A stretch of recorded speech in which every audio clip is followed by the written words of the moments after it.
What's happening, boxing heads? What's good with it?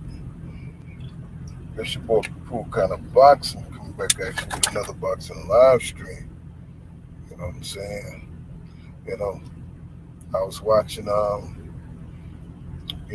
Jones Jr. and Paulie Malinaggi and Antonio Tarver. You know what I'm saying? Watching them cook on this fight. You know what I'm saying? They're giving their take on Errol Spence Jr. versus Terence Crawford, and it was a pretty good damn breakdown. It was so damn good, in fact, I had to get it on wax. You know what I'm saying? And these are two. You know,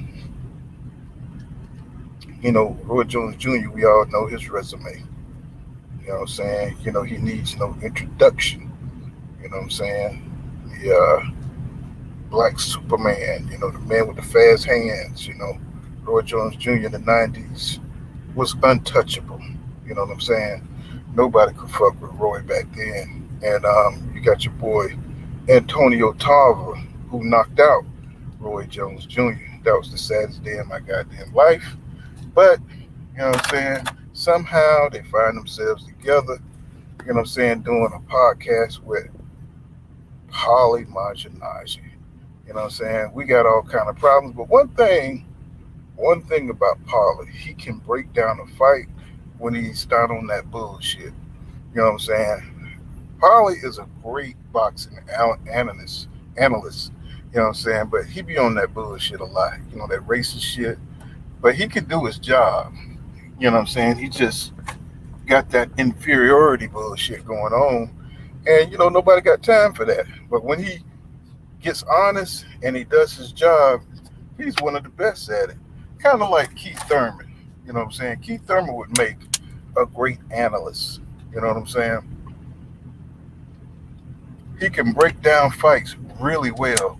But when it comes down to getting in the ring, that's another story. You know what I'm saying?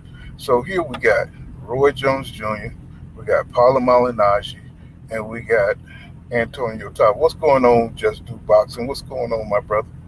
And I found this podcast of them chopping up the fight, and I just kind of wanted to run it and see what you guys think about it. Because, you know what I'm saying, I thought it was a pretty good goddamn breakdown, and I want y'all to hear it. We watch this shit together. And Paulie, he did a great job, you know what I'm saying, breaking it down. I thought Roy, you know what I'm saying, Roy, that's Crawford is his boy. And I was surprised, Antonio Tarver, you know what I'm saying, he's look like he's going for Crawford too. What's going on, Mike Biggs Boxing? Y'all subscribe to Just Do Boxing and Mike Biggs Boxing. Those brothers got some really good boxing content over there. Okay, we finna get it spinning. And let me see, I got to go in here. For some reason, you got to go outside the damn tab to cut it on. And you got to go outside. See them in the ring, then I'll believe the fight's happening. When they go back to their corners after they touch gloves and are ready for the bell to ring, then I'm okay, this fight's happening. Until then, I'm not believing. What's going on, all right, that's fellas? Number two, what were the barriers to this fight? There's always the similar political barriers, Sure. Different promotional entities, Probably different networks. talk. And of course, that was one of the problems to make this fight. You had Errol Spence with PBC, Terence Crawford was with ESPN and Top Rank. This fight could have happened a few years ago, though. Terence Crawford was a free agent. He chose to re-sign with Top Rank. Okay, like this is a little bit of, and I go to the controversy. I don't stay away from it. I go to the controversy. Okay, so we know Terence Crawford just tried to sue Top Rank for being racist and not properly promoting him. That's right. Because they didn't make the Spence fight and all this other stuff. But 3 years ago, you knew all the welterweights were across the street at PBC. You knew Errol Spence existed, and this fight was in high demand. And you still chose to re-sign with Top Rank, knowing, because at that point you're not a novice in the business of boxing. When we turn pro, many times we're novices in the business of boxing. We don't quite know how it works. We just know how to fight. At least that was the case for me. I knew how to fight. I didn't understand the business of boxing. But at the point in Terence Crawford's career 3 years ago, he knows how the business of boxing works. So, if you really want to make this fight, and if you want to maximize yourself, because you know all the welterweights are at PBC, you would have probably signed with PBC. Now, that's not a defense for PBC or a promo for PBC. I'm just telling you that you need to go, if you want the big fights made, wherever all the big fighters are in your weight class, you need to be at that promotional entity, because that's right. the biggest hurdle to making fights happen is networks and promoters, right? So if you go Two where they all sides are, of the you can make the fights. In the past 3 years, Errol Spence has, yes, he's gone into accidents. Yes, he's got the detached retina injury, but he also fought guys like Garcia, like Porter, and all that, and all that good stuff. Yep. Crawford just recently fought Porter, but other than that, has been fighting guys that decent, but you know, they have not at the level of Errol Spence, right? Now you're mad that the fight didn't happen. Now you're mad that, you know, you want to sue people and blame it on racism. I can't give it to you, my man. You chose. You're a grown man. You chose to resign with Top Rank. And so hopefully we get the fight. Now when are we getting the fight? When he's leaving Top Rank, which is what we always knew had to happen. And it's not a blame on Top Rank per se. This is a business situation. You couldn't get the two promoters to come to mutual terms. You couldn't get the networks to come to mutual terms. You eliminated one of them. One of them had to be eliminated. One of them has been eliminated. And the fight is the closest it's ever been to happening. Yes. So, and that detached retina is a very serious injury, as you guys both know. Ugas in April, and so seems to be healthy. You know me, Roy. I'm Mr. Happy, eternal optimist. So let's play everything signed, set to go in October. Now break down the fight for us. Well, we seen a guy once, a heavyweight, sign, do all that, go touch gloves, walk back and get out the ring. So it ain't happening. You still get. I remember that. So I still ain't gonna believe it. Like I said, exactly. I ain't gonna believe it until I see the first punch duck or block. Yes. Then I'll believe the fight will happen. Okay.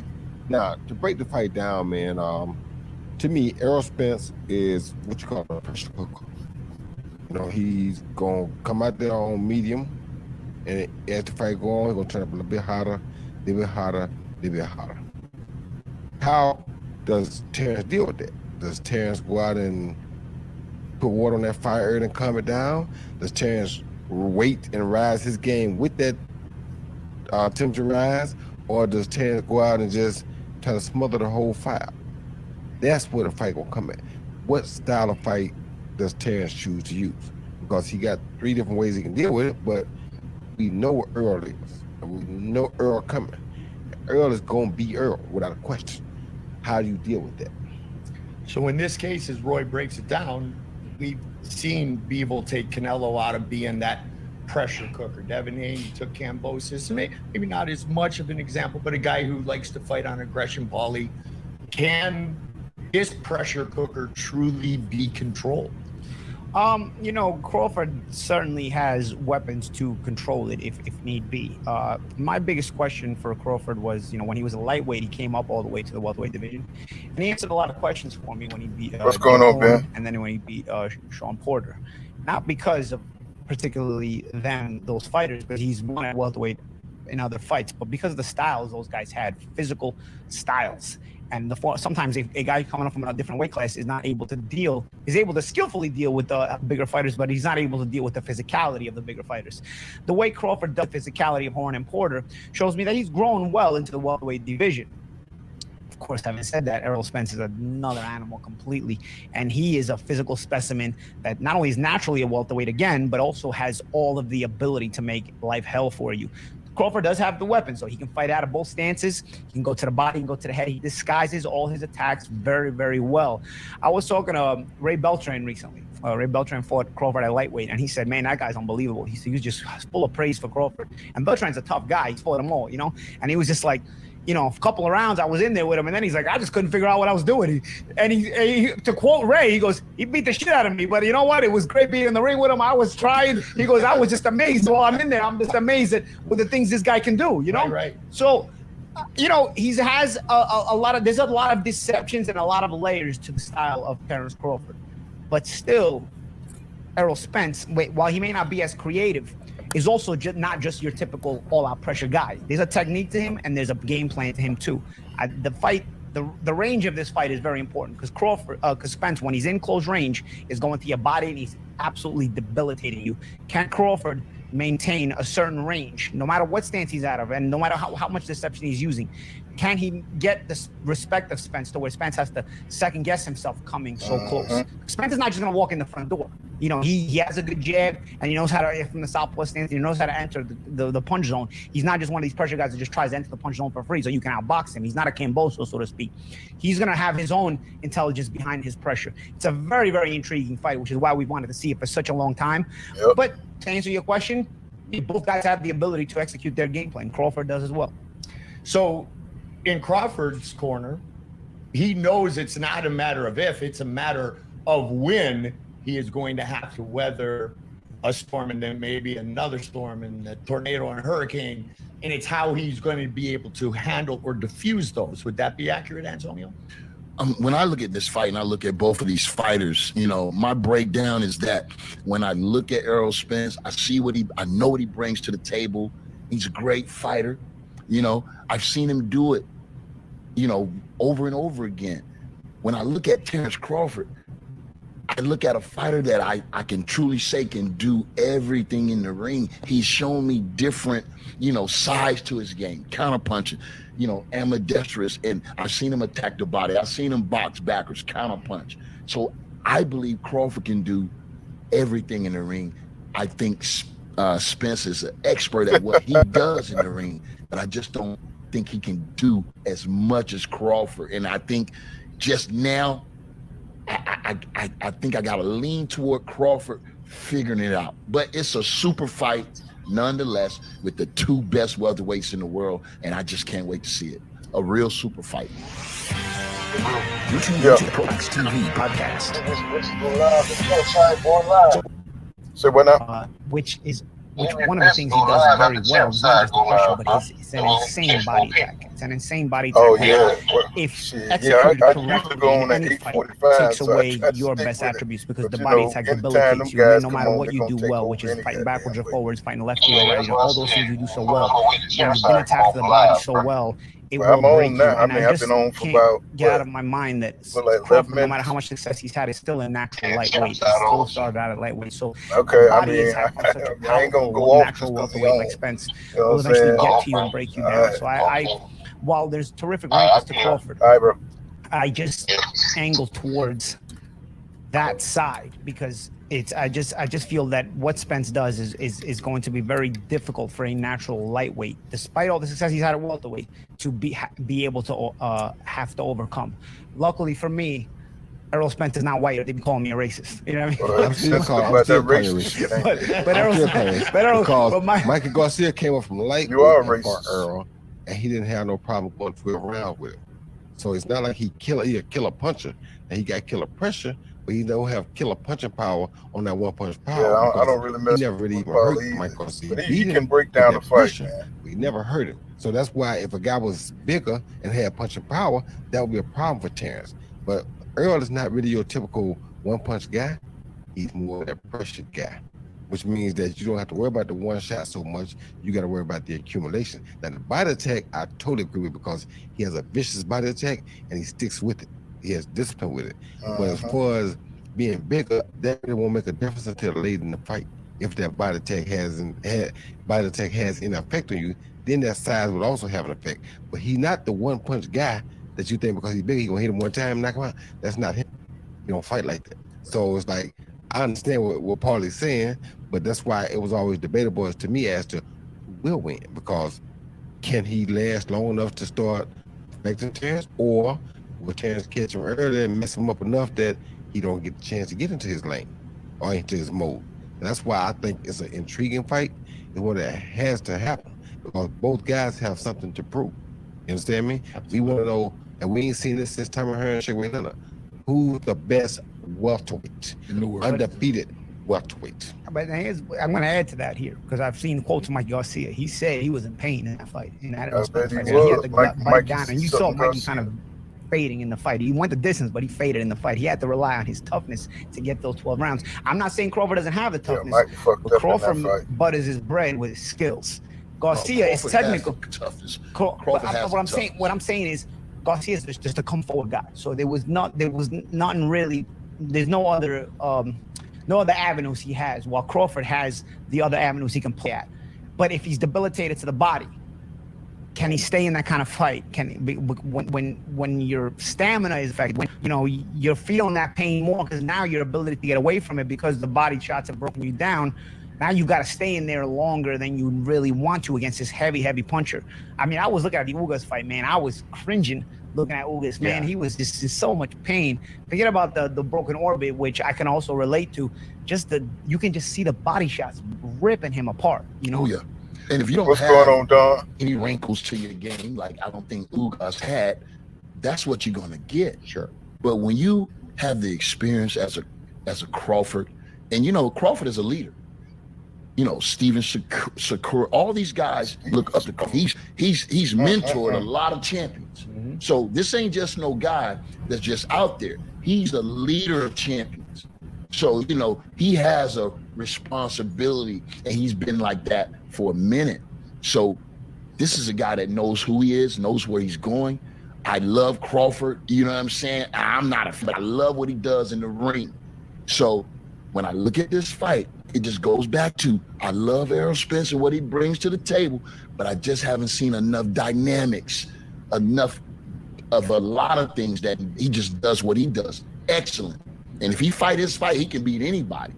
Is Crawford just going to let him fight his fight? You say he's the body. You think Crawford just going to let him dig to his body without throwing something back? Right. You feel me?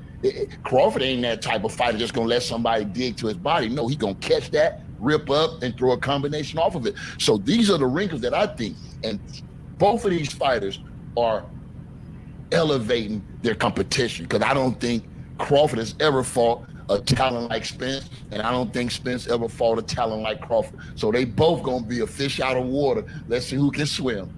So things could be going perfectly for Terence Crawford. Round 1, 2, 3, 4, 5, Roy. One serious attack to the body, everything changes immediately. No, that's not gonna happen like that. You at that level, one serious body attack ain't gonna change nothing.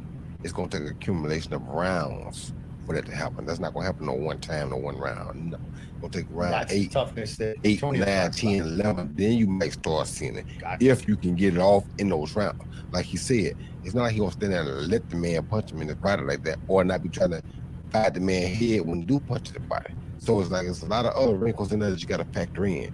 Ugas didn't have these wrinkles. This guy does. So it's like I said, for me, I like both fighters. And when I said the same thing he said about Spence, people got mad and said I don't like Spence. It's not that. I just, like he just said, we haven't seen him do as much in a boxing ring as we've seen Terence do. I don't mean that Terence gonna beat him. That don't mean that. That don't mean at all. We just haven't seen him do as much as we've seen Terence do. We've seen Terence put in under a lot of different situations, and we see him find ways to manipulate them situations and get out of them clean. Beautiful. Yep. We ain't seen Earl necessarily do that, except with the pressure. Who's fought the better competition though, especially at welterweight? That's what I'm talking about. But it's easier to show a lot of wrinkles with a lesser level of opposition. Don't get me wrong. I mean, this was the undisputed 140-pound champion was Terence Crawford, so it's not like I'm knocking the competition. You have championships at lightweight and like welterweight as well, but especially at welterweight, who's fought the level of competition. We've seen what Spence can do against the elite of the welterweight division. We've seen what Crawford can do at welterweight as well, but has the level of competition be as elite? And now that he's up against the most elite, can he still show these wrinkles? I mean, that's all we saying. I might be a little biased towards Errol because I've seen him since he's turned pro. I've been working his fights. It's weird to have Paulie, but you flip. This is a real coin flip fight. But I've got a soft spot for Errol, man. When I see somebody as a real gunner in there, man. You know what I mean? From the moment he turned pro, this kid impressed me from the moment and like I said, from ringside, from a lot of the fights I've worked of his, it's hard for me to let that go. Maybe that's an emotional part of me, but it's hard to pick against Errol, man. It's hard for me to pick against Errol, despite how good I feel Crawford is and how entertaining I feel Crawford is. I mean, Crawford has knockouts with headshots, with jabs like Kell Brook, with body shots like in the Ndongo fight. This is a very complete fighter, but still, man, what I've seen from Errol, I've seen Errol destroy people, man. And he's got that one punch shot to him. Look at the way he dropped Sean Porter. Sean Porter is one of the best chins in boxing. I mean, he look at that knockdown. I mean, yes, Porter got up and finished the fight, but in the 11th, though, right? In the 11th round. Like I said, that's that pressure. Yeah. It's more the pressure than the one punch. Mhm. That pressure had debilitated him. Then he got him down. But it's that pressure. And he got an engine, man. Just the fact that he can still be punching that hard in those rounds. He gets better as the fight goes. Yeah. I mean, listen, like I said, for me, I angle it towards Spence, man. But because, like I said, for all those reasons, it's hard for me to pick against Spence. And not just emotional. Like I said, I give you an emotional perspective because I've seen this kid since he's young. But it's also, when I combine the two stellar athletes, I still pick I edge it towards Spence. And this fight is razor close no matter who you like. Sure. That's why it's such an anticipated fight, and all the fight fans are on their seats for it. It's just that close, right? But it's that one fighter that's going to make that investment early in the body. Who's going to consistently do what they do. It's going to be a razor close fight that could end in one sharp punch. So you really never know how it's going to play out. But all we can do is speculate. And when we speculate, I'm going back into what I've seen and what I've come to. Oh, look like they cut it off.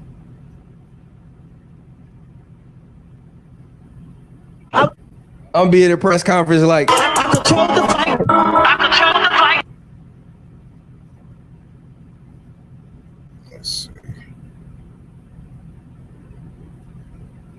I think that's it. I'll be at the weigh-in like, I control.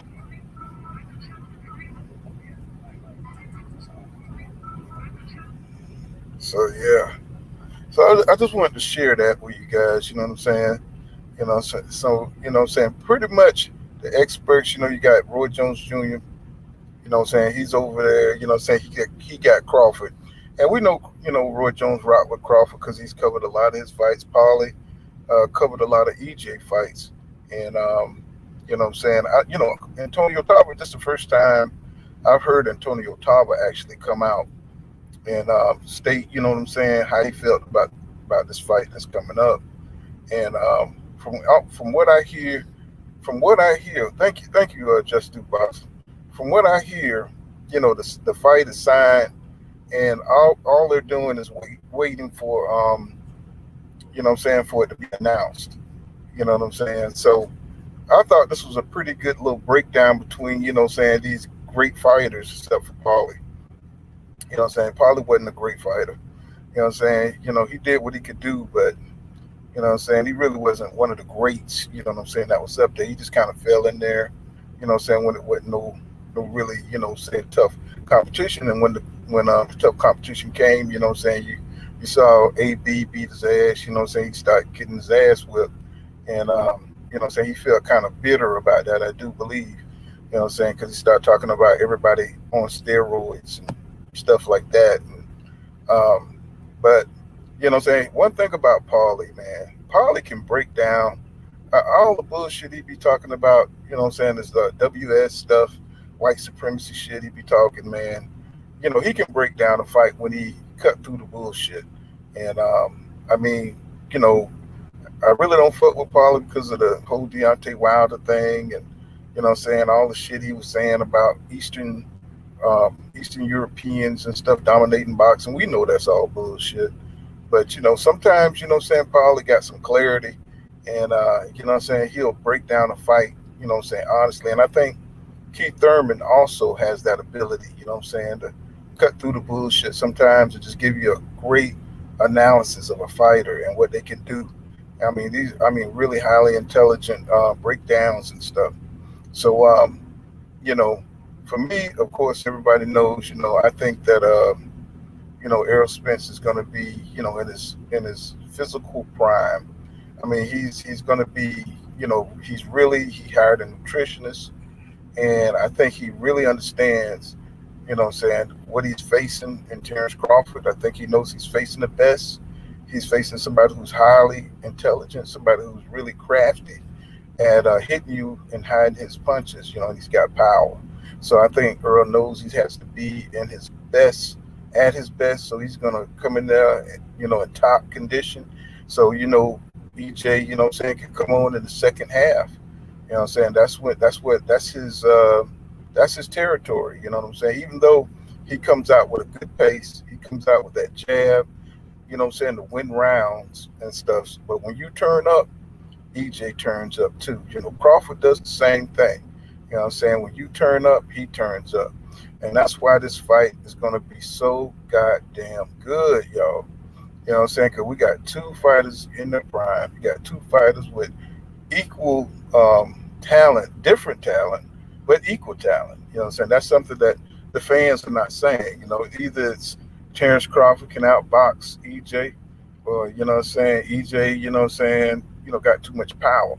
But that's, you know what I'm saying, that's what makes this fight, so intriguing. Um, what's going on, So what's happening, bro? What's going on, bro? What's going on? Had to get Oh, myself nothing, together. ain't nothing to it, bro. You know what I'm saying? Just come on in when you can come in, bro. It's all good. I was just showing the Tarver that video. I breakdown. seen. Say what? Yeah, I seen you was playing that Tarver podcast with the Tarver Jones and Paulie. Wasn't that a great breakdown from them guys? It was okay, but I think Tarver Jones is a little biased, man. Like, I don't know what it No, is we about them all and Spence. biased.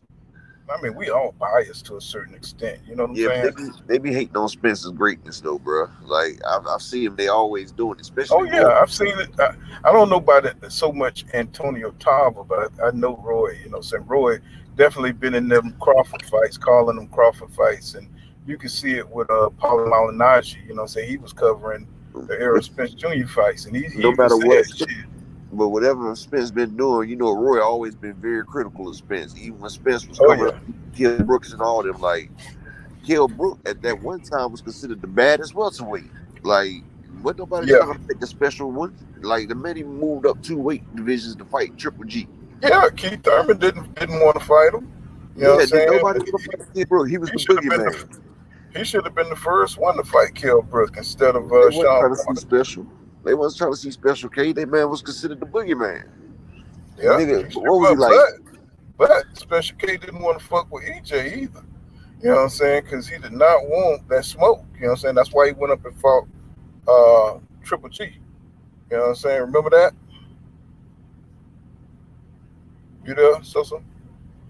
Yeah, that's why he went up there and fought Triple G. Because he did not want to fight Kell Brook. Kell Brook was on another level back then. And you know what I'm saying? So, yeah, they're a little biased, you know what I'm saying? I think Roy kind of, his fighting style is kind of like Terence Crawford. Somebody in my comments today picked that up too, you know what I'm saying? They're both athletic fighters who can do special shit in the ring that nobody else can do because of their natural gifts, just like Boots Ennis. Boots Ennis throws punches and he does things in the room that he does shit in the ring that nobody else can do. You know what I'm saying? I never seen what's going on, James. He says I just find it funny. Tarver was basic and stop Roy in their careers. Tarver was said to be basic and Roy had more wrinkles. Right, right. But But see, Roy, the reason why Roy got beat by Tarver, Roy was so athletically gifted. And see, Roy was like Spence before the car crash. Roy was out there going to play full basketball games, semi-pro. Well, he was playing professional basketball for a mhm, team. Roy would go play basketball and then fight the same night. Like, most fighters need their legs. Like, most fighters need their legs. Now, you got to think about this man playing a full basketball game and then come to box. Like, that's unheard of right there. right. Plus, Roy was rapping. He was at the clubs, partying, drinking. He was doing all this. Roy likes this. Roy, he had his career. And he wasn't taking shit seriously because, he was so much levels above the competition. That's just like EJ. Yeah, EJ was levels above the competition. Like EJ out his mouth, 50% of him is better than all these other fighters out here. And he proved it because he only just went to fat camp just to get in shape. And he didn't even have to get strength and conditioning. He just knew the skills that he had was good enough to beat any boxer out there, which he proved with Sean Porter and pound for pound great Mikey Garcia. So what people don't realize, Roy, he went up there and fought a heavyweight. the first ever. It's never been heard of a 154 pounder going up and winning the heavyweight championship. This man went from 154 to heavyweight. That's not like Manny Pacquiao going 8 divisions. Manny Pacquiao went 118 to 155. That was his 8 divisions. You know what I'm saying? But if you look at that shit, that's only, what's that, 35 pounds or 37 pounds? That's Right. 36 pounds. Roy went from 154 to 210. That's over 55 damn pounds. Everybody talk about Manny Pacquiao and his 8 divisions, but let's talk about the poundage. Roy went up 55 pounds. Pacquiao went up 37, which is a much bigger achievement. And then after Roy went up there to heavyweight, he had to cut all that muscle to get back down to 165. So this man had to cut over 30 pounds of muscle that he built in. He destroyed his body. Like, he destroyed his body because he had to cut that weight in less than 6 months. And if you don't cut weight properly, you destroy yourself. And when he did that, his body was never the same. Plus, he was getting up in age. But to cut that much muscle, because he didn't do it correctly, he was nothing. That's why that first fight, he got the decision off of Tarver off sheer will. Like, just because he was dead in the ring. Like, he didn't have no damn strength. Just his boxing know-how and just the little bit of athleticism that he had left was all that could get him going. And in the second fight, he trained, but his body still wasn't the same no more. And Tarver, he learned from the damn first fight, and Tarver went back in there and he took him out. Like, that's like when Sugar Ray Leonard, arguably one of the best boxers ever, came back and he got beat by Camacho. Damn well Camacho couldn't touch Sugar Ray's left shoe back in Sugar Ray's prime. But once your body break down and that age set in, you just a normal person. The superhumans become damn human. And that's what happened with Roy. That's what happened with Sugar Ray. And Tarver made a name off getting like, look, after Roy lost to Tarver, then he lost to Glenn Johnson, then Roy just started taking knockouts after knockouts. I mean, he wasn't the same. Like, it was over. After he fought Ruiz, he had slowed down. He should have retired after his damn fight with Ruiz. That was it. Goddamn, what Glenn Johnson is a journeyman at best. Yeah, exactly. So that shows you Tarver beat him, then Johnson beat him. Come on now. Roy was going after that. Then Kawasaki, Hopkins, like, it was over for Roy. Like, he tarnished his legend fighting all them other fights. But, and Roy didn't take a lot of punishment. You know what I'm saying? Roy, he didn't take a lot of punishment in his career. He took all his punishment in his last 6 fights. His last 6 fights were all his punishment. But that's him still having the fighting spirit, but his body wasn't there. See, he still thought, in his mind, he still was greatest. He still was the king of the hill. He still had that warrior mentality, but his body just didn't agree with it. So he went out there still thinking he saved his body, and he was catching ass whooping out the ass whooping. And that's what Derek J talked about. He talked about somebody. Even his trainer, said he had slowed down, and you know what I'm saying. But Roy wasn't listening. And he told him, he didn't want. But that's what Derek James. Yeah, but that's what Derek James be hitting that though. What's going on? Like Derek James say, when you got a fighter like Errol Spence, like Derek James say, he's technically gifted and he's sound, fundamentally sound, versus a person like Crawford. Crawford is the Roy Jones. Crawford, he's done been the welterweight. He done develop another wrinkle to his game, that power. But people don't realize, yes, he might have developed that power, but he also lost his elusiveness. The same way Crawford was in 140 and 135, he was a very elusive fighter who could switch both sides. Now, he's not that elusive. Now, he's able to get tagged. Now he's able to get hit. His conventional box stance isn't a weapon no more. All it is a person. When he goes over there, he gets tagged until he switched to southpaw. So he's not the same. Yeah, you got power, but you got lost elusiveness. So now, if you gain one strength, but you also lose another one, that's like we got 5 senses, but when we lose one sense, the other 4 heightens.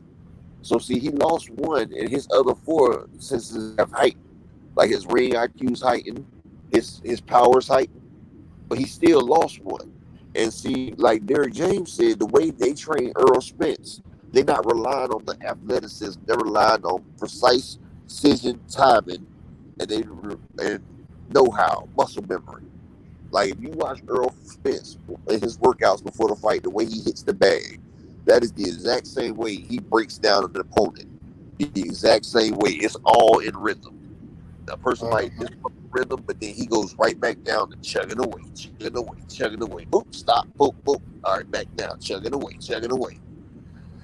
And see that right there, Crawford's not going to be able to get past that right there, because, like I said, his skills are diminishing, and so a once gifted fighter is now becoming more regular. Like he's developed the power. Yes, Earl can take shots. You know, he takes shots all day. You know, but you know, all Crawford got, that gas tank going down, and with the extra weight and not him being stronger, he doesn't have the tank that he used to have. You know, Bro, I think Crawford knows that he's gonna have to try to jump on EJ because of his, you know, his diminishing skills. And y'all, it really happens very subtly with fighters. You know what I'm saying? When they start slipping and they start missing stuff, it's very subtle. You got to go back and watch the film. You know what I'm saying? And they're not making it. They're not as quick. They're getting tagged a lot more. They're fighting on the inside, just like Lawrence right now. Yeah, Pacquiao. You know what I'm saying? Marquez. Yeah, they can't escape. They can't. You know, you saw it in Ali. You know what I'm saying? Ali. You know what I'm saying? When he came back after his 3 years. You know what I'm saying? Layoff. You know what I'm saying? He couldn't use, his legs wasn't the same. And he wasn't taking any punishment during that time. You know what I'm saying? It was just time. You know, every fight has an expiration date. The reason Floyd was able to do what he did because he had an extraordinary defense. You know what I'm saying? That's why he could do. Plus, he lived that fighter's lifestyle. He never poisoned his body at all. He didn't drink. Floyd never drank or smoked. He always stayed in the gym constantly. Yeah, He's in the gym.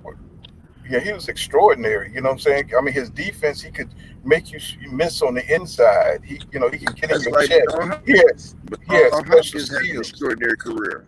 They lived in fighters' lifestyles, like Floyd, Bernard. They kept that regiment to their body. Like your body, like that's like if you get you a car and you take the condition of that car and you take care of that car. A car give you, like they say, you're supposed to switch up after 200,000 miles. They just had in an article like 3 years ago, a man drove a Honda Accord to 1 million miles.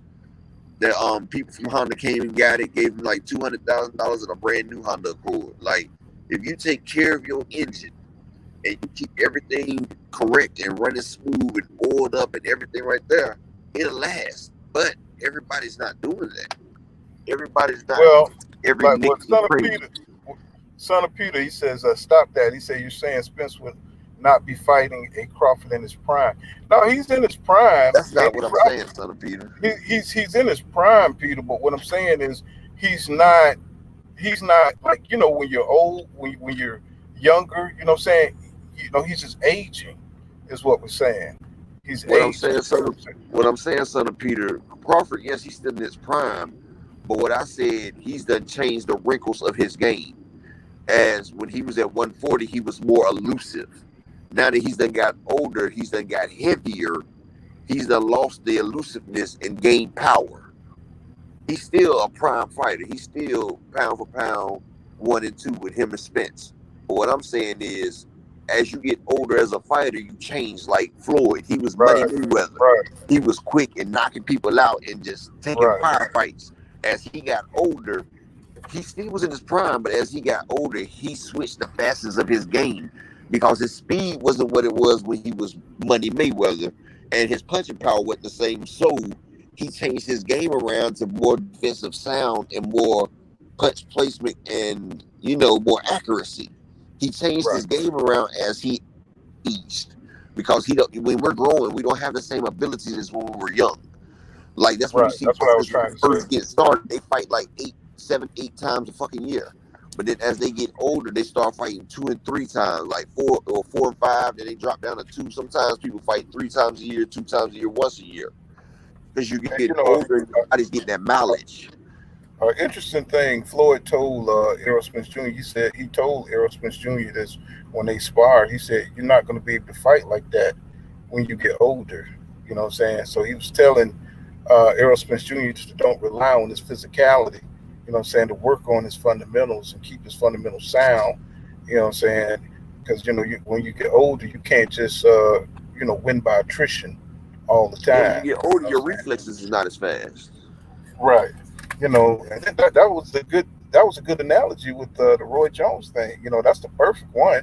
Yeah, Because we seen it that's happen before perfect. our eyes. That's just like if you look in the wild, you got a pack of lions. You got Shalom. the old alpha lion that's right there that rules the pride. And as he get Mm, older, you got the young lions coming up. Like the old lion, he's a better fighter, yeah, but them young lions, they got more vitality to them. And right. What's going on, real just Marlo? What's going on? when the old lion slips a little bit, then the young Shalom, lion has a shalom, chance. Pub. What's good? The old Oh, lion nothing has a much. chance to Nothing be much. dethroned. And that's what I'm saying. Yeah, Crawford has many wrinkles, but Earl Come Spence on, has come many on up, wrinkles. Marlo. Let me see if I can get Marlo to come on up here. That's my boy. That's the eye collector right there. Go ahead. I'm sorry. I wanted to get Marlo see if he can come on up. Go ahead. So sorry to interrupt you. All right. But yeah, that's what I'm saying though, like Crawford got wrinkles, Spence got wrinkles that we haven't seen yet. Like, because he hasn't had to pull them out. It has a fighter that pushed to the limit where he had to pull every trick out the bag. And honestly, I don't see Crawford as being that person that's make Spence push him to the limit. Because I feel like Earl, his game plan that he has now is enough to smother Crawford and to put out that flame. Yes, Crawford is a dynamic fighter and he's great, but he's never been up against somebody like Earl. Just like Earl hasn't been up against somebody like Crawford, but Earl can handle that right there because styles make fight. And like I said, Earl's gonna break Crawford down, and after like the third or fourth round, Crawford gonna know that he's in a race against time. He's in a race against his power going, his body going, Yep. and Yep. accumulation of them shots. You can't accumulate all them shots. People don't realize being punched by a professional boxer is like taking them hits on a football field. Them shits add up. Your body isn't meant to keep taking them shocks. That's trauma. Shocks of trauma. You What's taking going trauma. on, real?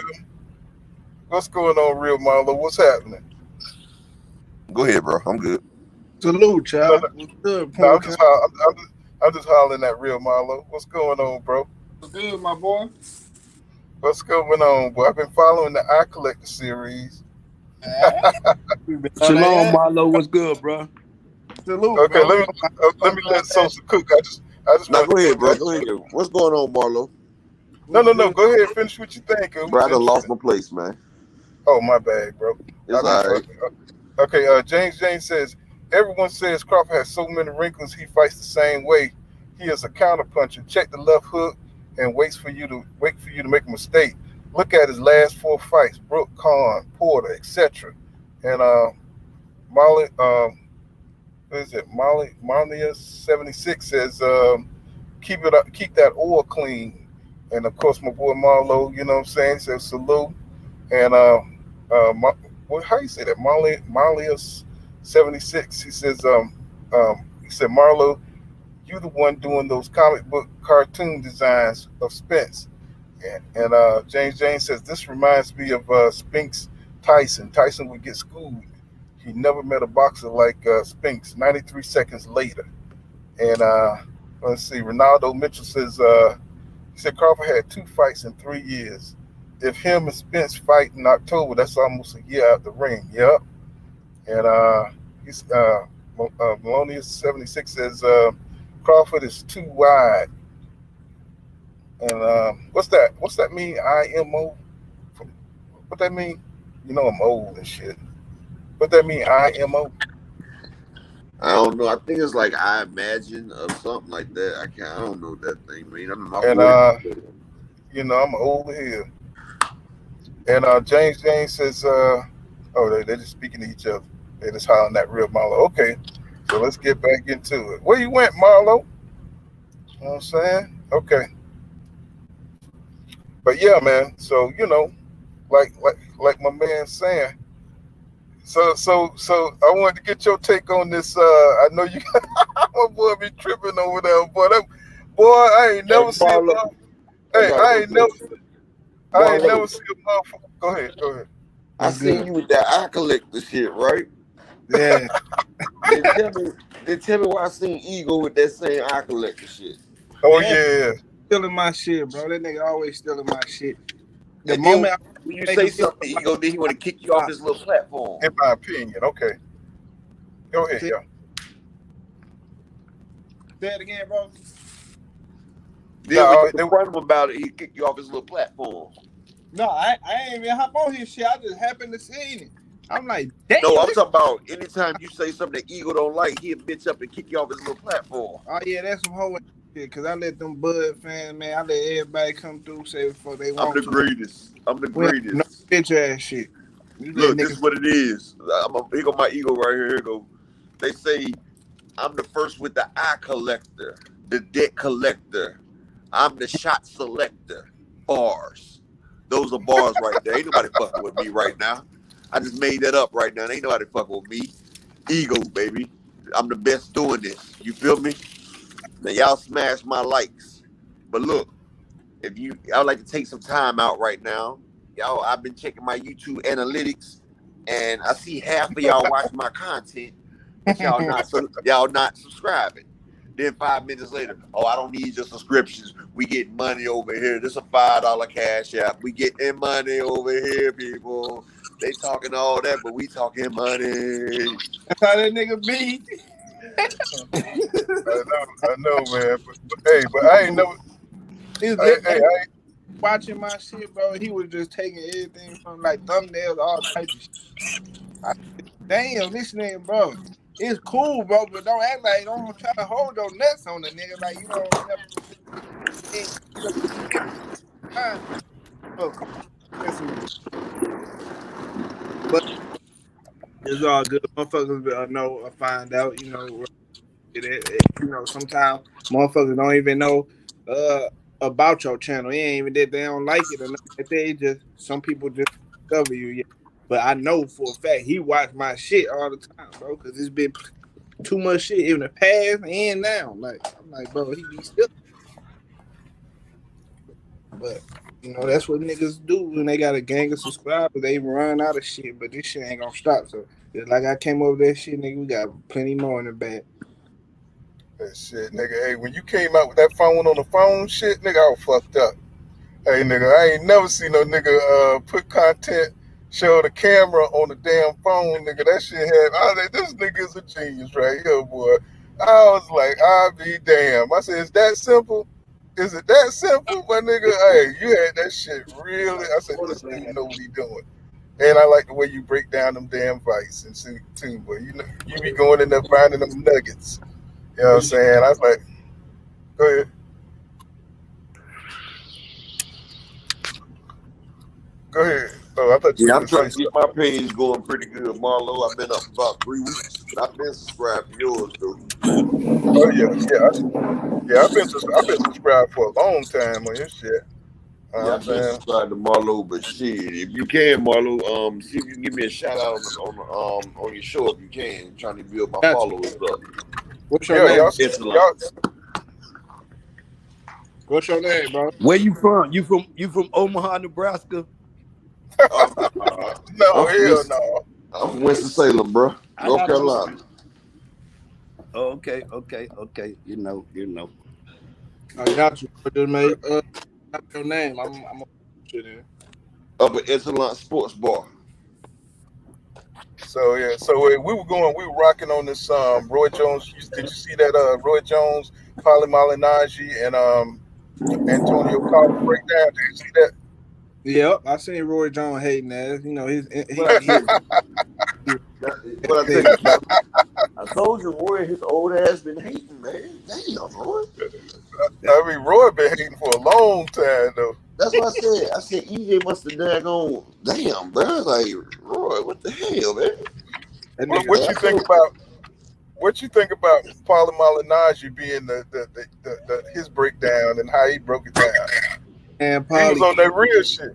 he just eated their ass the whole time on the Paul thing. be on coke on He, that shit, dog.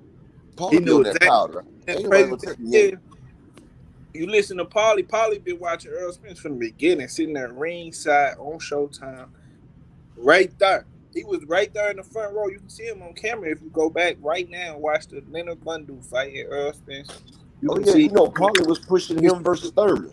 Yeah, you can see Paulie face it. Soon Earl knocked Bundu ass out, looking like, damn. He know for a fact Earl gonna fuck Bud up. And the crazy thing is, Tonio Tarver and Roy Jones, like I know what they doing. I know what Tarver doing. He trying to play the middle and shit. Ain't nothing different from a Trying lot to of hedge his other bets so nigga he can channels. say he said this. You know, it's just Hey, like but he did choose Earl. Now, I mean, he chose Crawford. no, He yeah, he did told choose Crawford. yeah, Mm-hmm. he Yeah, told but he hedged it as well though. He tried to he hedge was beating it. around the bush. He trying Uh to huh. pan both sides, nigga. Pick, nigga. We respect that shit. But that's Because like I Tarver. He said I already know you. he called that I tank probably fight. Like I called 6 rounds.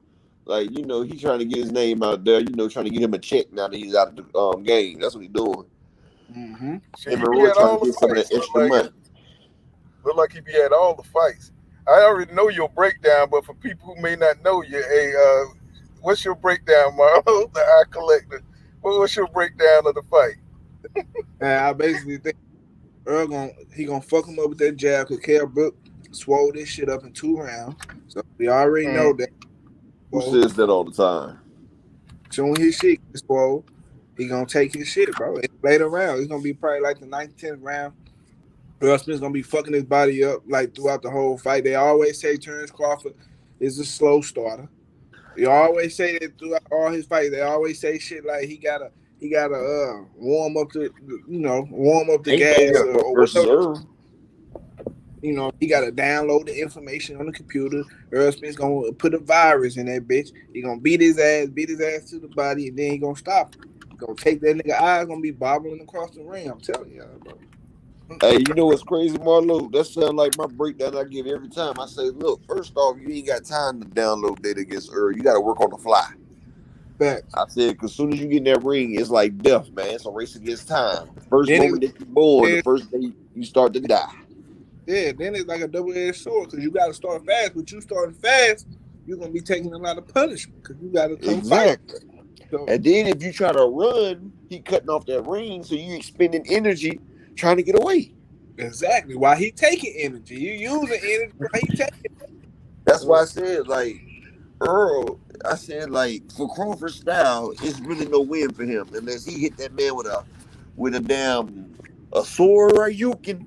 He got to catch that man with a Soryukin, man, and then hit him with a Hadouken right behind it. Because if not, like I said, this man went through a window of a Ferrari and hit the damn floor going 100 and some miles an hour.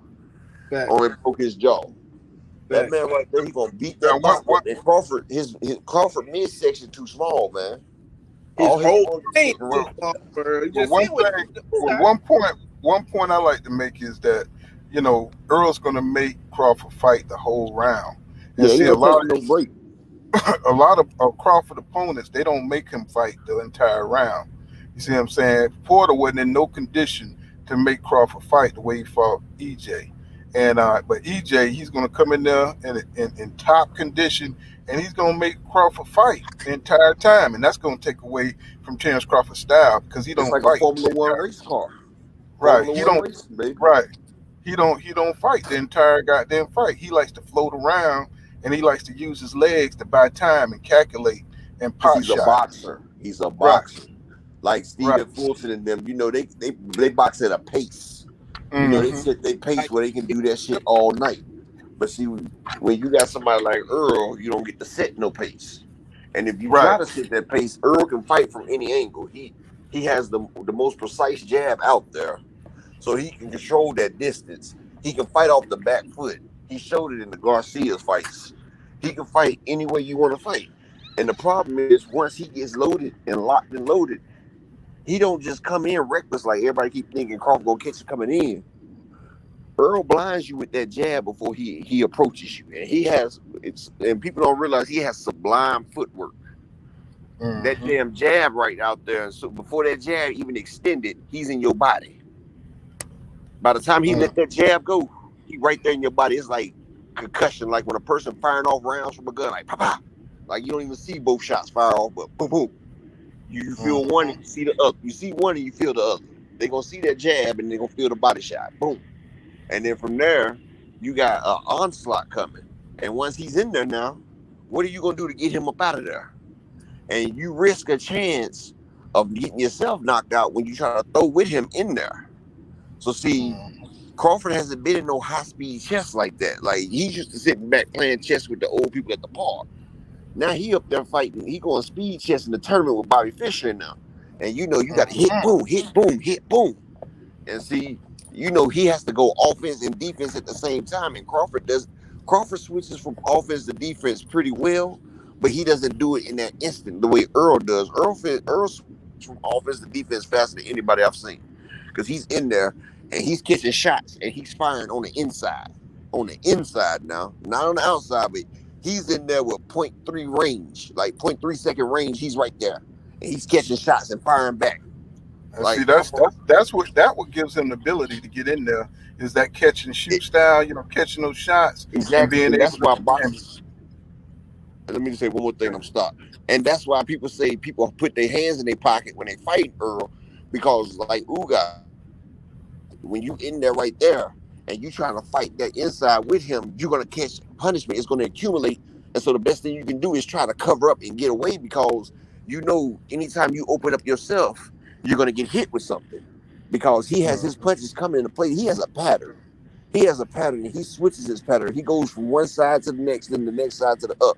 So whichever way he starts that pattern, no matter what you shooting, he's coming. And the way him and Derrick James go, they like shoot, punch, block, punch, block, punch, block, punch. Like they have a pattern of how a person's gonna fire at him while he's firing. And it's like when you see a kung fu master do like the 50 hands of Shaolin or the 18 hands of Buddha, you know how they have a whole combination that's gonna come no matter what you do. That combination is coming out. That's the same way. Like they have the 38 shots of Errol Spence. That's the new kung fu style. The 38 shots of Errol Spence. Because no matter what you're doing, it's coming in the segment. I'm about to make a video on that right there. The 38 shots of Errol Spence, the new kung fu style, because that's the way it's coming at you. No matter what you're doing, he's gonna put that Buddha's map palm on you. Now, I think the only you know, like really what's going to give Crawford a chance is that he, you know what I'm saying, he's going to have to really, his power is going to have to be what it is, man. If his power ain't what it is, this fight ain't gonna, it's not gonna be good for him. You know what I'm saying? If his power ain't what everybody think it is, you know what I'm saying, and he's not able to, like Paulie was saying, you know what I'm saying, land some shit to make Earl respect him in that goddamn ring. You know what I'm saying? He's gonna have to stop Earl, you know what I'm saying, from coming forward and landing all that volume, punching and stuff, you know what I'm saying? So he's gonna have to catch him in between shots. He's gonna have to hit Earl with some body blows, man. You know what I'm saying? Like Danny Garcia was, and surprise him with some like really good counters. You know what I'm saying? As Earl comes forward, if he can't make Errol Spence Jr. stop and reset, it's going to be over for him, bro. And I mean, I can't see it any other way. The fight was over when Danny started countering. Yeah, you know, and he stopped countering for a good goddamn reason. You know what I'm saying? Because Earl was goddamn hitting him with that goddamn jab to that eye and fucking him up. He was hitting him in the chest. Earl Spence. He was fucking Danny up. Okay, what's going on, Sean M? Welcome to the channel. He says Malinaggi I said it all, laugh out loud. He says EJ Special, and Malonia 76 says I met Paulie at the Browner versus Dillian fight. He said he chopped it up with him the entire night. And Sean M says what they fail to realize is TC swell up easy. He says I think Sosa made that point. He said if EJ closed that eye with that jab, it's over. And James James says only a pressure fighter like Stanionis can beat EJ. You have to Hell no. back EJ up. I know. Danny And Jones get Crawford, broke the fuck down, man. he says Danny Jones Crawford is a is. mini Earl. He said Earl Crawford get isn't. And Sean M says fail. And what's his name? Ronaldo Mitchell. She says Uga's coach said they wasn't prepared for Errol's power. He said every shot hurt and he couldn't get Ugas to throw back. Hands in his pocket. That's why I said the Hands in his 38 pocket. palms of Errol Spence. The 38 palms of Spence. And and another thing that tripped me out by Roy, man, he was talking about EJ don't have no, like he was saying, like he don't have no power. I know he said one punch knockout power, but he was also acting like that accumulative power. You know what I'm saying? That those punches that Earl be thumping, he got thudding power. Yeah, You know I what I'm saying? refuted Roy. If you look at Right. Earl's first 20 fights, Mikey was the first person to go to distance with Earl. Earl was knocking people out in the first round. Like he had finished damn 15 fights in the first 4 rounds. So how I he think don't have wasn't that a shot few of those power? fights at 150. And wasn't a few of those fights at 154? Not 152. A couple of them at 152. Yeah. You know, that was his prospect fights. But hell, if he ain't one shot power, I seen him damn hit Bundu with that goddamn shot. I seen him drop damn Algeria with one shot. I seen him drop Il Greco. I seen him make. I seen him make do a wiggle. Can I ask y'all brothers a question? Which one is more embarrassing? If you get knocked out or quit as a professional fighter? Quit. And EJ been making motherfuckers doing that right there. Quit. Exactly. His damn logo is Kell Brooks on his knee. Like, nigga, bow to me. And Kell Brooks took a knee in front of that man. Hey, y'all, Earl knighted him. I know people say he didn't knock out Mikey, but I think that people got to realize Mikey Garcia comes from a boxing family. You know what I mean? So he's boxed a lot of the top guys. Mikey wish he had knocked him out. Mikey wish he had. His Mikey wish he had knocked him out. No, I'm just saying. I'm just saying. I know how people criticize him for that, but people high level fighters, those guys know how to survive in there. You know what I mean? So it's not necessarily, he didn't stop him. That dude knew how to survive. What did Mikey do during that, in the course of that fight? Kept that tight defense. He's a defensive fighter.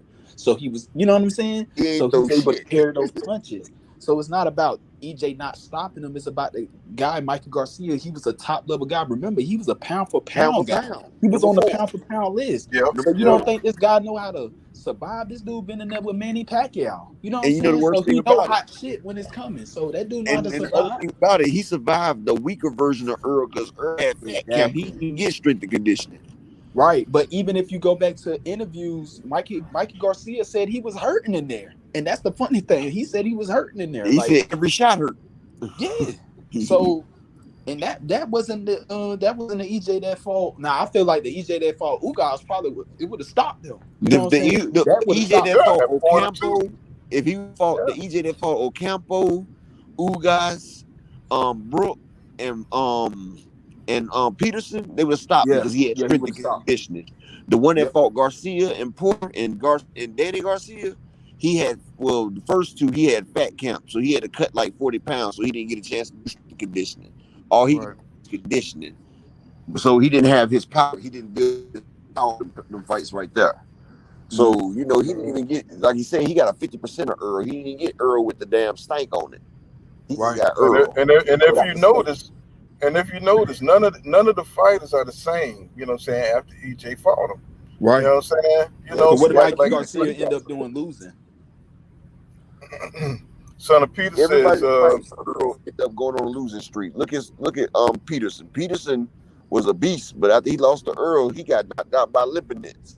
Like, it was over for him. Like, look at Garcia. After he lost to Spence, he lost to a journeyman. And then look at Danny Garcia. He still ain't got in the ring yet. Like, that shit takes years off of your boxing life right there, boy. That's a lot of punishment. That's like 6 fights in one. Yep, Earl, like he's got like the highest punch count at welterweight. Yeah, you know what I'm saying? He got the highest probably in boxing. In boxing. Nah, he ain't Probably. gonna outpunch them lightweights. Them lightweights be throwing 1,000 damn shots a fight. Oh yeah. Brandon Figueroa. Yeah, hell yeah. Yeah. Son of Peter says it's going to be a sad day for Crawford fans. He said Spence going to stop Bud, and he might never be the same. This And Bud retirement fight, bro. He This gonna is retire. his farewell fight. That's why he's trying to cash out. That's why he That's cashed why out on Melodious, his accolades. Melodious. Go ahead, y'all. My bad. No, you good. I said that's why Bud keep talking about all his accolades to set him up for people to Yeah, still this is give him cash out fight. title after he get his ass beat. This is cash out fight right here. Bud Yeah. has an illustrious career. He's a Fact. first ballot Hall of Famer. And just have, like Earl said, 39-1, that's a good record. Shit. Like shit, Crawford's a great record. Because that's why Crawford trying to get as much as he can. He trying to get more money than he's done made at top rank. Because like he knows after you fight Earl, you ain't gonna be the same. Even if you win, there's a loss in the win. Because this is one of them fights that it's a lose-lose situation. You lose even if you do win because you had to take punishment to get that right there anyway. And see, Crawford, everybody talking about his knockouts and shit, how he got more power than Earl. No. Crawford is a precision puncher. He hits you with shit that you don't see. Like that shot Javante hit Rolly with, he didn't even hit that man hard. It was a shot he didn't see. When you get hit with something that you don't see, it shocks you and you're not prepared for it. You see everything Earl throwing at you. That's why you bracing for it. And you know, if a person breaks something, they can take it. Like when people get hit in the stomach with the cannonball, or they let people punch them, they tighten it up. They bracing for the shots. So you can brace for it. You still gonna take damage, but not as much. But it still accumulates over time. So people are accumulating that damage from Spence because they bracing for it. But it's only so much bracing you can do. Because if you take a hard ass piece of steak and you keep pounding on that shit with a mallet, no matter how tough that steak is, after a few more pounds, that shit gonna turn into putty. And that's how your muscles is every time you getting pounded. I honestly think that the fight, because I went back and I really went back and watched a lot of Crawford fights at welterweight. I went back and watched them, and I just honestly think the fight is going to be great for as long as it lasts. I don't think it go past 8 rounds. If you think you're gonna stand in the pocket and throw shots with EJ, you know what I'm saying? You gonna get your shit off. Don't get me wrong. Crawford is gonna be touching EJ too. Don't get me wrong, but I think it's gonna be the power of will. The power of will, the power of skill. You know what I'm saying? And I think EJ just gonna stand the test of time. Export. Melonius 760 says they could have stopped that Mikey fight a couple of times, and they even the corner even asked him. He said, he said, "Hey, do you want to go out again?" They were supposed to stop it at the 9th round. They were talking to that nigga like he was a toddler, man. You want to go out again? You did very well that round. And see, look, that's bad when a pound for pound star like Mikey, he just wants to last the fight. He said, "I just want to make it to the end of the round to be the first person in the last 12 rounds with him." He all thoughts of victory went out the window. They wanted a damn victory in lasting. Now that should tell you something about the power that he's going against. Well, that's why he was doing that little. Everybody was kind of confused why he kept losing rounds. Yeah, he kept doing the little train thing. You know what I'm saying, with his hand. It was like, what the fuck is Mike doing? And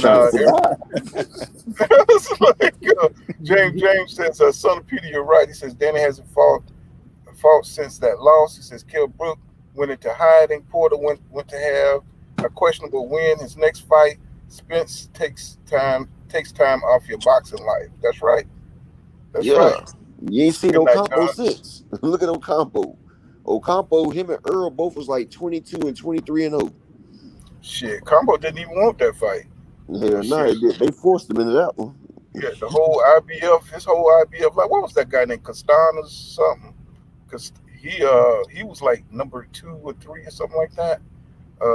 In the IBF line when Spence ended up getting that Bondu fight. He was supposed to be fighting some other dude. What's that dude named? Castanas? I got it in my video. The dude that got his hand broke. It's in my video. I got his damn name. Yeah, that dude didn't want to fight Spence. You know what I'm saying? None of them wanted to fight Spence. You know what I'm saying? They did not want him coming up off their name. You know what I'm saying? Them niggas all of a sudden start, they want to. The big question, Pud, do Bud want to fight Spence though? Of course. But He ain't I got no just choice. But hey, another yeah. thing too though, that's why I know Boots, he's that dude, he's that guy, but I think he need to go do his research. You know what I mean? Because like y'all said, that Bundu fight, how everybody's talking about Boots, that's how they was talking about Earl. You know what I Yeah, mean? Now that Boots the ain't ready difference for it is, yet. but I'm saying the difference with Earl now is that he got the experience. Boots doesn't have the experience yet. So I think he just need to tone it down, because I think he's gonna be great one day. But I think that it's too Boost, early boost, to fight Earl. boost, boost ready, boost ready right now. But the belts is being held up. I'm gonna use jealousy and envy coming out the Catfish Crawford camp over there. The motherfuckers is jealous and they holding up undisputed, man. I don't know what the fuck. One minute he talk very articulate, then the next minute he talking like we go to Dunbar some motherfucking well and he can't read or write no more. What's the problem? Bob before he left before he left Top Rank, Bob Arum said he was fucking up everything.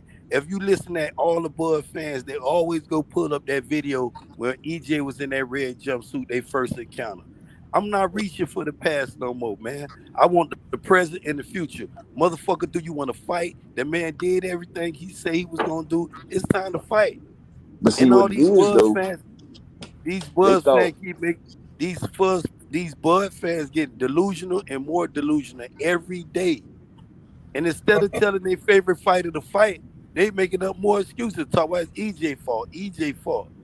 The fuck is and EJ EJ trying to did? give up everything. This man asks for an exorbitant amount of money because he knows this is his last fight right here. But it's okay because he was doing all that yelping and everything because he seen Earl wasn't on top of his game. But see, that damn Ugas fight that opened their eyes up because they like, oh shit, that boy with the shag is back. Shout out to everything boxing, but that man with the shag is back because that man right there, he ain't the same. See, that's why Mikey said he see something because they see Earl wasn't taking that shit seriously. He out there partying with Yellow Beezy, drinking, doing all that shit right there. He ain't living a boxing lifestyle. But see, that car crash was the worst thing and the best thing to happen to Spence. The worst thing is for his detractors because now he done got himself refocused. The best thing for Earl is he done got refocused. And see, Right. before that Ugas fight, you heard the Crawford fans talking all that bull crap. But then after they seen the way Ugas took them shots, even Crawford was like, shit, I should have took that fight when he said 60-40. After Porter fight, he offered him 60-40. And Crawford like, nah, I ain't about to do no 60-40. And if people don't Exactly. remember, when Crawford came to welterweight, he had a chance to fight Spence, but he took the Jeff Horn route. He said, nah, I'm going to go take Jeff Horn. They forget that Spence had offered him the shot then. And I would they have they loved were to see they that were anyway, also though. saying, and they also kept making that narrative that Earl wanted to fight Jeff Horn, and he's on tape saying that he don't want that fight. You see what I'm saying? And you know what I'm saying? Because Jeff Horn, everybody knew Jeff Horn was food. You know what I'm That wasn't saying? even for him. He wanted a legacy fights for his belts. He wanted to That's take it right. off 4 great champions. Right. Jeff Horn would have scarred his legacy. But that's Crawford's big win. I mean, I'm just throwing it out there. Who was his? You talking about Victor Postal? Nah, I said Crawford big win was damn Jeff Horn getting that belt.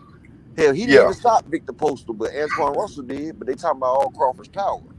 You know, Well, Jeff Horn, he wasn't looked at as a real champion because he stole the it. way he won it. Yeah, the way he won it from Pacquiao. You know what I'm saying? That shit wasn't real. You know what I'm saying? Pacquiao knocked his ass down. So, I He was mean, in Australia. right. You know what I'm saying? And that was Bob's way of, easing easing that belt up off Pacquiao and Pacquiao trying to was get him leaving. out of Pacquiao was there. leaving, so he said, "Well, let me get that whatever Bob order belt back from you, because WBO, that's whatever Bob orders. So let me get that Right. back from you." And see, Bob, he gives no fucks. He don't care. Once you get too big, it's time for you to go. You know what I'm saying? If you ain't Unless you cheap, Loma. that's right. That's why Haney is going to have to look out, and Shakur Stevenson going to have to look out over there. Now You know what I'm Shakur saying? Stevens ain't got to look out for nothing because Shakur Stevens he got Jay your boy Prince, with him. He got Jay Jay Prince Prince, with him, and Bob already don't want them problems. You see, when Floyd wanted to leave, he went to Jay Prince, and you see Bob didn't have no problems with that.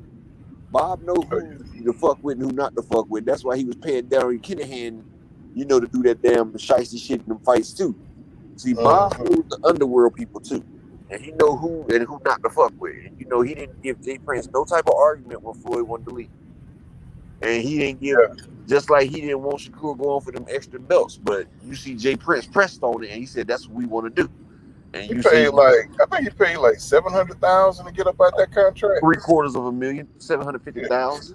Yeah, $700,000. And then after that, he made damn 10 times at the next fight. Yeah, he broke the record the next fight. Yeah, that motherfucker. Because he fought Oscar. Floyd got it out. Every fight after that, every fight after he left Top Rank was big money fight. Facts. Yeah, he definitely got it out the mud, man. That boy. So he showed the blueprint of what to do, and Crawford just went right over there like a sucker and re-signed. You know what I'm saying? 2018, he could have had all these fights. You know what I'm saying? And he would have been in better condition. He was younger. He would have been younger. He would have been more vibrant, and he probably would have beat all of them. I think he would have beat all them dudes, and he would have had a better opportunity to beat EJ. But now he had a chance to fight Thurman though, just to increase his damn size. But that was too much of a risk for Crawford. He knows he know that's his payday fight. He knows Earl is his retirement fight. He didn't want to take the chance with losing with Thurman, even though I think he would have beat Thurman, but it still was too close because Crawford always considered Thurman the top dog of the division when he got there. That's So how he got up there. He said Thurman was the top dog, but that fight was too much of a close fight for him to take. You know what I'm saying? So he said instead of losing this fight and upsetting the apple cart, like they say, I'm just wait on Earl. And he waiting on his paycheck. He gonna get it. Earl will set him off in style. Well, too. From what they say, the fight is signed, sealed, and delivered. Who told you that 2 weeks ago? Who told you that 2 weeks ago? You said it. You said it. I told you. Like I got. They probably. I bet you. I got a few connections. They probably gonna announce it on the 4th of July or something like that. Yeah, like I said, I got a few people. I'm not gonna call the names out and everything, but they had said everything's signed, sealed, delivered. They're just waiting on the venue, man. And everybody else, these other nephew, huh? I wonder why Bernie over there talking shit like the fight ain't being made and talking against the fight. Bernie always talking shit, man. He got some really weird people in his corner, man. But Bernie's the damn alcoholic drunk motherfucker, dog. You a fat fuck. I mean, he be the one that take it there. We're gonna fuck this dude up. You know what I'm saying? Getting his ass whooped in real life. I would love to see that fight. Bro, how you 5'10" in a heavyweight? Well, who 5'10" heavyweight? Who 5'10" heavyweight? I thought that's how tall Bernie was. I think you're talking about Bomac. I think you're talking about. Bomac was 5'7". You talking about Bernie? My fault. I'm talking about Bomac. Bomac was 5'7". Mike Tyson was 5'10". Bomac wasn't no damn 5'10". Bomac was like 5'7", 5'8". And he was a super heavyweight. He was a super heavyweight. He was past the heavyweight. He was super heavyweight with Butterbean in them. He lost to Butterbean, dog. He fought Butterbean. Hey, that dude. What was 300 pounds. That's super heavyweight. 300 pounds. That dude was hitting Bomac in the stomach and shit, man. That motherfucker was hitting the ground, man. He was that big neck. Oh my God! You talking about that white wrestling dude? Oh yeah. You know what? I first saw it on your channel, man. You made me go look that shit up. I saw that shit. I was like, what the fuck? I went and found the channel. Yeah, I seen that shit on Marlo channel too. Yeah, I was like, what the hell is this shit? I said, like, shit. He got his ass dropped. That motherfucker was uppercut. Did you see Bomac trying to throw them uppercuts? Oh, that nigga was getting. I mean, he didn't miss a shot. That dude. This nigga got knocked out more times. Bomac got knocked out more times than he's won. Like, nigga, how are you talking about this when you've been knocked out more? He got 5 wins, been knocked out 8 times. He got like 16 He got the nerve to be bitches. He got the nerve to be bitches with shit. He got his ass beat. Man, he got his ass for Lumaloon, man. Right. You see all his fighters besides Crawford loses. Like he trained Amir Khan, and Amir Khan got washed. He trained Right. Jamel Herring. Jamel Herring got washed. That motherfucker can't train shit. Ah, And then he talking about he learned because Crawford is training these guys over there. And he talking about he learned something new to up his game. I was like, nigga, he need to be the goddamn head coach. You know what I'm Exactly. saying? right. But And You need to learn how to stop eating. You need to practice discipline. That's what I'm talking about. That's discipline. How you gonna tell your fighters to be disciplined and you can't be disciplined enough? Like, look at Derrick James. Derrick James done slimmed down and tightened up and toned up real nicely. Have y'all seen that shit since he first came out? Ever since he works out with his fighters. what's going on, Big Coop? Derrick James is in the same condition as his fighters. Like when Derrick James was first fighting, teaching Earl and them, he was probably in shape, but not the shape that he's in now. And that comes from training them damn champions. You can't tell somebody to do something that you're not willing to do yourself. Right. And see, I know he's out there. Bomac and being told shut your fat ass up at least 3 times a day. What's going on, Punch Out Boxing MMA? Hey, let me read the super chat. Big Coop in the super chat. Appreciate that, my brother. He says EJ was the boogeyman at welterweight until Bud came. Remember, EJ walked in the ring on Porter timeline. He said EJ wasn't the boogeyman when Bud got the welter. Cap. Yeah. That's cap. That's cap. When Bud got the welter, he had a chance to fight EJ and denied it, big dog. Look that up. Right. Twice. So go look that up.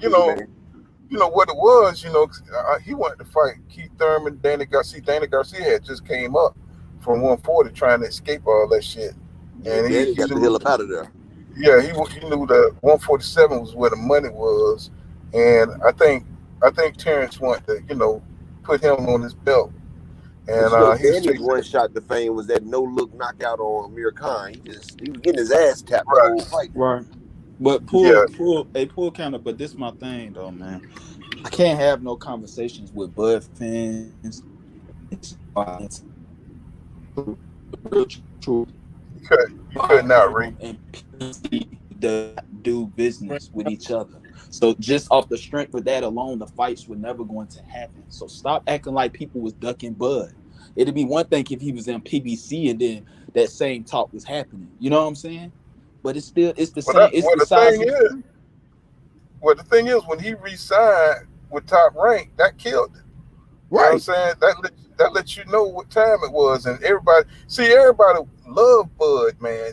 Back then, that Bud turned a lot of people against him when he re-signed with Top Rank. Yes. You know what I'm saying? LDBC, everybody was just screaming, "Do not re-sign with Top Rank," because we see where it was going. There's no welterweights over there. Bob Arum is not going to make these fights for you, bro. You know what I'm saying? It's going to be too hard to make the fights. You know what I'm saying? He went right ahead and he signed that shit. And everybody was like, God damn, what's going on? That's when we started realizing Bud wasn't such a great businessman.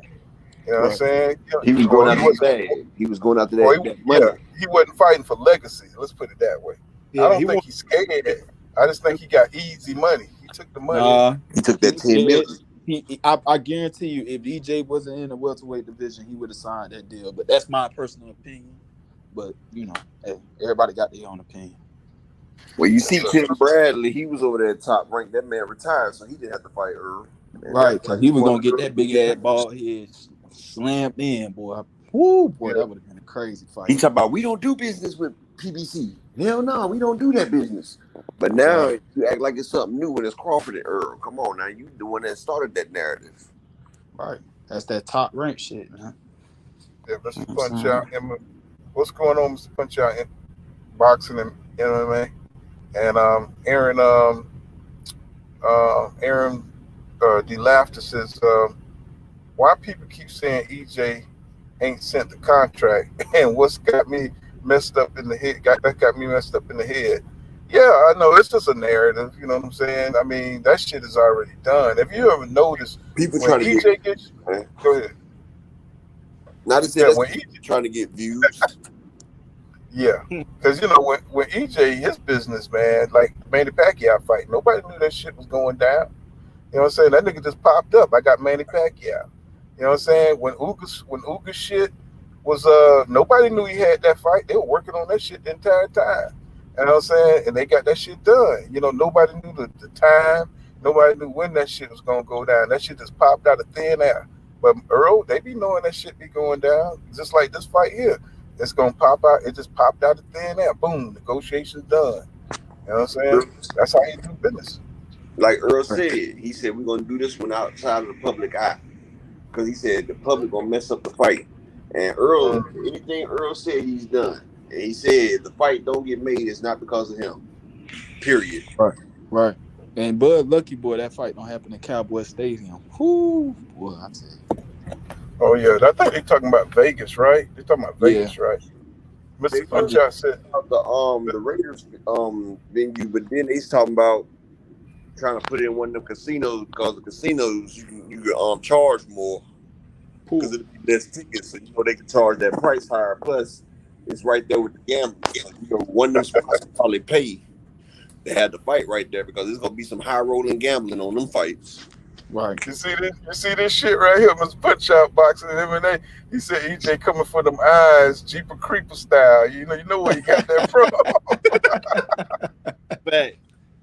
Marlo got the whole internet talking about goddamn EJ got them coming for eyes and shit. Right. That boy done started a whole damn trend. He did start that, though. He did start that. I'll be watching his channel. He did start that. Everybody know where it come from. They know ego bullshit and ass didn't start that. Oh yeah, the first time I said that shit, I was like, shout out. I said on my video, I said shout out to the real Marlo, you know what I'm saying? You know, when I said the eye collector or whatever. You know what I'm saying? What's going on, TZ Frank? And what's going on, PGH Big Dog? What's going on, bro? Full count. Look at but I fuck with said, bro? Ego though, man. Ego a solid dude though, man. I know he should have gave you your credit though, Marlo. But Ego a solid dude, man. He put out some good content. Yeah, I saw that shit, man. I couldn't believe it, bro. I was watching Ego, and I rarely watch him, but for some reason he was talking about the eye shit. And I was like, he said, "Hey man, I'm going to tell you something nobody else talking about." And he said, he put up pictures of all the people, eyes that EJ messed up. And I was like, that's Marlo shit. I said, you know what? I said, this motherfucker done stole my man's shit. I knew it. What do you say? Like, you're a solid dude. Yeah. I mean, I'm not gonna say that, but I'm gonna say like this, right? Check it out. You know, the man Ego, they say he's a solid dude, but if you try to correct him, then he comes off real rude. He say he has subscribers and nothing to lose, but he's up there begging for subscribers on YouTube. Bars. Yeah, that's Ego bars. I have to turn bars. Ain't nobody doing it like this. Ain't nobody doing it like this. Yeah, I'm saying I don't watch his live, but I'm saying like the information he put out though is I think is honest. Like the information he put out. Yeah. You know what I'm saying? He's just a good hustler, you know what I'm saying? You know how to stretch it out, you know what I'm saying? Hey, I'm gonna tell you one thing. He tricked me one time, right? It was a press conference, right? And the way he had the press conference set up on his thing, he had his, like he was sitting there in the press conference too, right? He had his little box while he was sitting there talking to Zab Judah, right? Yeah. Y'all must have seen this shit too, right? And he was like, yeah. And like they was talking to Zab, and they was talking to Zab, and he was right there. It was him, Brian Cookson, and Zab. I'm like, damn. He laughing because he knows what I'm talking about, don't you, Marlo? Yeah. Man, shit, he gonna be putting his money into his shit just like Champ Side and you know what I'm saying, Blue, you know what I'm saying, Blue, he keep it simple, but Champ Side and BFTV, they be going in with that shit, man. Champ Side, that's my boy right there, boy. Right, but that's what I rock with though, man, because quality is everything, bro. Quality is over quantity, in my opinion, bro. You take pride in your content, bro. I ain't got no choice but to support. You know what I'm saying? Because we the viewers, so you giving us an experience. You know what I'm saying? I like that. Yeah, well, I like Marlo when that fucked up phone. That nigga just put that shit on the camera. He just tell you what it is, nigga. I love that shit, boy. That nigga I ain't never seen no shit like that, bro. I said this is the best way to do some content, man. I was like, he said, okay. That nigga just come up real casual. Hey, man, I'm finna dispel some of them fucked up narratives right now. Right. Yeah, he's funny. You know another person I like but that I wish they would update their or like their microphone and shit is barbershop conversations. Like I like that dude, but some of his shit be like that music you play in the beginning. I'm like, come on, bro, you got to get better, like better speakers. Well, Some shit. I remember when Kenny barbershop. Porter swung at him. What you said, Porter tried Marlo? to knock him out. A lot of times I be recording the phone and shit like that because sometimes you in different places. Like I do videos when I'm at the gig. Shit, where if I'm gonna be at my football practice, I'll do a video at that motherfucker. I don't give a fuck where is that. No, that's how you get the content. Now you just do that shit on the spot wherever you at. Niggas don't need no fucking makeup on. We don't need to do none of that fuck shit, bro. I mean, when I get to the crib, I get in front of my equipment. I get in front of all this shit. All right, that's cool. We'll do some more shit then. But if I'm gone, we gonna pop that shit out wherever it's at. Pull out my That's other how phone. I am, man. I'm not with all the bells and whistles. Nah, for sure. Hey, but do y'all think that they just like hopefully they do announcing on the 4th of July, like the fight, because this needs to be drawn out. Like, you know what I'm saying? The press and all that shit. This don't need to be no normal 8-week camps. Like they need to be doing tours. You know what I'm saying? It need to be like how I'll tell you one thing. I'm gonna tell you one thing. You might as well get it right out your mind if you think Terence Crawford gonna promote this motherfucker, because he done already showed you that he ain't coming to no fights. He ain't coming to no. You know something? He's been promoting the fight right now. He's been promoting this more than he's promoted any other fight. Because like he said on the Porter podcast, he was like, "Yeah, I'm promoting it. You know, we pushing it out there because he know as many people that watch this fight, that's more money for him. And like I said, this is his farewell fight. I think he Crawford been quiet a little minute too. He been hiding under cover with his flashlight. Hey man, that energy unshifted, boy. He thought that shit.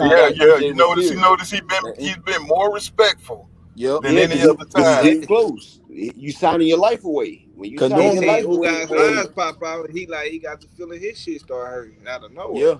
Hey. that motherfucker, hey, Mr. Spence, you know what I'm saying? You know, hey, everything's cool. Right. Hey, because normally he watched the Ugas fight, he got the rub in that motherfucker, like right. Yeah, like damn. He started thinking like shit. He done went back and watched some of them fights and was like, damn. Yep. You know, you see how they got them Ugas fight. Ugas head was fucked up, bro. Now, right. Ugas said he heard what Salita said. He was like, man, every shot was breathtaking. Like, did you see how Errol was the leverage he was putting into them body shots, bro? But did you see what I said though? Hit a nigga like that. Huh? Okay. No, hey, Paulie Malinaggi said it the best, man. He said every shot he was like, ooh, because I was like that too. And then script like, but you let me tell y'all one thing. Y'all seen it before though. Did you see before the Ugas fight? Did y'all see when he had that media workout? The way he worked that heavy bag? Yeah. That's the exact. See, that's why I be telling people that's the 38 palms of Errol Spence, bro. And he had that shag on there too. He had that shag. Look, he had that shag on too. The way Errol Spence works that body bag is the same way he works his opponents. If you watch any of his fights, the way that he beats that body bag up before the open workout, that's the same body way bag in the fight. And it's the mitts. He be doing the same shit. It's the 38 palms of Spence. I told you make a video called the 38 booty palms of Spence. The 38. If you look at other fighters work out, they don't work out hard like that, bro. No. They don't work out hard like that. They be on some pretty shit, bro. Right. I mean, you saw Tank and you saw Rolly Romero, Rolly coming out there with that bullshit, swinging one punch, and so that's why he got his ass knocked out. That's when I knew he was gonna really get knocked out. So you come out there with that pussy punk ass shit, and that's what's gonna happen to you. You know what I'm saying? But that's the way Charlo. That's the way James has Charlo and Spence both training. The way Charlo was training and hitting that thing, that's the way he was doing Castano. You know. See, the way you practice is the way you do it. Like they say in football. A lot of fighters, man, they be doing all that fast punch, like, you know what I'm saying, like them speed rounds and all that shit. I love what Errol Spence do because they throw actual, like, it's a technique behind these shots. I don't care. It ain't gotta be fast. It ain't gotta be super quick. You know what I'm saying? Just throw the right punch with the right angle. You know what I'm saying? And you know something about those speed shots? Most of that be on the pad holders. If people ain't paying attention, all that speed shit, it's on how fast the pad holder puts it back to you too. So everybody be thinking that's a facade to make people be like, oh, look at them bands. If you think Right. it's the pad holder that's throwing most of the shots. Right. The pad Man, holder is the one that's throwing all the that seeds. that motherfucking jab fake, head fake, that jab step that motherfucker do, then he come over with that fucking overhand left and hit Ugas in the neck. I was like, God damn. I was surprised Ugas wasn't knocked out from some of them right hooks he was catching. Yeah. That's true. Like Ugas when is Errol a Spence was warrior, shifting man. to the right and then hit him with the right hook, I was surprised he wasn't out from some of them. Right. Like, Man, Because you Ugas know was how he dog. take that sheer point. will. That was Man, sheer but will. you cannot tell me that Terence Crawford was not sitting there watching that fight like, damn, I really hope EJ But struggle in this fight because I don't think I lost the Ugas in the amateurs. I hope EJ struggle. And then when EJ stopped that dude, you know that man like, oh. You see I how don't long think it he took. wanted to You be see how there. long it took Terrence. You know, Terrence was texting the whole fight, round by round. Yeah, he was Then, lying too, talking about some Ugas was up, man. He was I capping. know he was texting round by round until like the 7th round. Then after that, you see, it took Terence Crawford a long time to respond after Errol said, "Terence, I'm coming for that motherfucking belt." It took Right. him 15 whole fucking minutes, but he was just responding every round. Because he Right. knows. But see, I don't think Terrence wanted to be there with a knockout like that and everybody cheering for Spence. Like, you know, Would when have ran Spence his walked ass out out on, the field. when Spence walked out on his shit, he was talking shit. He really tried to rub it in and shit, you know, say, where you going? Where you going? And all this shit here. So he didn't want that same kind of energy, you know, saying him sitting there with Ugas all fucked up like that. You know, but EJ cool, he a class act. You know, he wouldn't have done no shit like that, no whack ass shit like that. But he didn't want to be there with everybody cheering for Spence after a knockout and shit. You know, he a hater on the low now. Oh Like yeah. Bud On the got that low, type of on the energy. high. Like you can't say nobody better than him in nothing. That's why he tried to wrestle that dude that did Well, you know, I ain't gonna lie. I wouldn't want to be there either with a motherfucker, you know, fuck the motherfucker eye up. And I'm 50,000 sitting Nah, there but like, bucks. damn. I'm talking I'm sitting there like I'm next. You know what I'm saying? no, but I'm talking about, you know, Crawford got that energy where he don't think nobody can be better than him in nothing. Like if you notice that thing where he was wrestling the dude at the damn gym and everything because they said the dude was too big for him, or like when he picked that other dude up. Like Terrence has something to prove to everybody. He has that chip on his shoulder where he has to prove something to everybody. But That's see, why when he's in a I fight and can't he kick it gets with hit, niggas like that, like off on some like yeah, cool that's why shit. if you hit Like, bro, him you in a be fight, doing too much. hold on one second, bro. That's why My if you fault. hit him in a fight, that's his biggest downfall. Because if you hit him with a good shot in a fight, then immediately he switched over to fight mode. Now he got to fight back because he got to get you back. See, he's one of them types that you can't do nothing to me that I can't do to you, and that's gonna be his downfall. Because when Earl catch him with that good shot, he's gonna be trying to repay Earl back, and he's just gonna accumulate and keep taking them. Now, watch what I tell you. Mm-hmm. Yeah. No, Big Tony said. He says. Bud said Ugas is stiff. Don't be surprised if Ugas win. You know what I'm saying? Right. he says So Ugas is tough. Yeah, because Ugas beat Crawford twice. well, that's ST. Well, okay, tough. You know, this shit probably down. You know, auto corrected. But you know what though? I wonder if EJ gonna try to collect that $10 from his mama for whipping his ass. You know what I'm saying? You know what I'm Right. saying? Because his mama, you know, you remember he said she used to $5 charge somebody beat everybody. Bud. I thought it was 10. I thought Now it she was said 10. she used to offer people $5. Is he gonna go over there and try to get that $10? God damn it! It's like, hey, you know what I'm saying? I did it. God damn it! I You know what I'm wonder if saying? Bud gonna come up off that million. When they was in the hallway, he said, Earl said, I bet you Oh 100,000. shit! Bud said, I I'm gonna forgot bet about you that. $1,000,000. Them niggas got it though. You know, Bud rich as Yeah, they fuck. got Now. it. But Don't I get it wonder if he wrong. gonna come up off that shit. Right. Shit, that nigga, he should all them crummy bum fights he done fought and won and shit. He Yeah, he should be. got 10 million That for nigga top should be rank. good. He I was mean, getting 3 million a fight for top rank shit. Right. yeah, Yeah. that nigga good. That nigga And Hey, that's y'all. why he good. signed But it. you know what though? He do help a lot of people in this community. You know Right. what I'm saying? Like, you That's know, why I fucks with him. Yeah, he yeah, do. he really helps a lot of people and shit with money and shit like that. So, but both of these motherfuckers are great dudes. You know what I'm saying? So, you know, don't get it twisted. You know what I'm Yeah. saying? You know, Crawford is that dude, man. You Yeah, know I what I'm fucks saying? with Crawford. That's why I favor You know what I'm Crawford on saying? any other welterweight besides Spence and Boots. Like besides I heard Spence and that too. Boots. Yeah, I Like, thought it was $10, Big Tony. I thought it was $10, you know. Anyway, I saw that nigga eating them Roman noodles, nigga. I said, oh yeah. You know what I'm saying? That nigga got them Dollar Tree stores, nigga. You know what I'm saying? I did. Yeah, did y'all see my video with the aluminum socks? Nah. Yeah, but like I said, like don't get me wrong. Just because I'm sitting there saying Spence gonna watch Bud, I love Bud as a fighter. Now Bud's a good guy, but Right. it's just styles make fights, and sometimes you come against somebody that you just can't beat. Like it's somebody out there for everybody. Yep. Like you can't Somebody gonna beat beat everybody. somebody. If EJ keep fighting, somebody's gonna beat him. You know what I'm saying? It might be Boots. It I might be don't think somebody. Bruce will do it. It's It gonna might be be somebody. somebody bigger than that. Oh, you think you're gonna have to go up to like 160 or something like that? Yeah, he gonna Yeah, have to be at like 168 to get smashed by somebody. He already said but he ain't going to Earl used to walk 168 though. around at 180 now. Earl walks around comfortably at 180. Earl said he How not much you going to think he 168. weighed? How much you think he weighed when he was right there with EJ at that time after the Maurice Hooker fight? What he was about He was 180 him right and there. Bud. He was about 185, 190. Because that Yeah, nigga was looking, he was swole. Him and Javante both was little fat motherfuckers, boy. yeah, little Cabbage Patch doll and shit. Yeah, Right. Javante, You know boy, what that I'm nigga saying? used to swell up like a motherfucking baby Santa Claus. I used to be like, God damn, boy. But now Yeah, when Javante, he's keeping it right now. he was kind of heavy when he was a little twisted with him and Javante. When he was wearing the black shirt with the diamond Yeah, necklace thing. You know he what I'm saying? always be heavy. He was He kind of always big be right heavy. there. But when He he was was in kind of that big.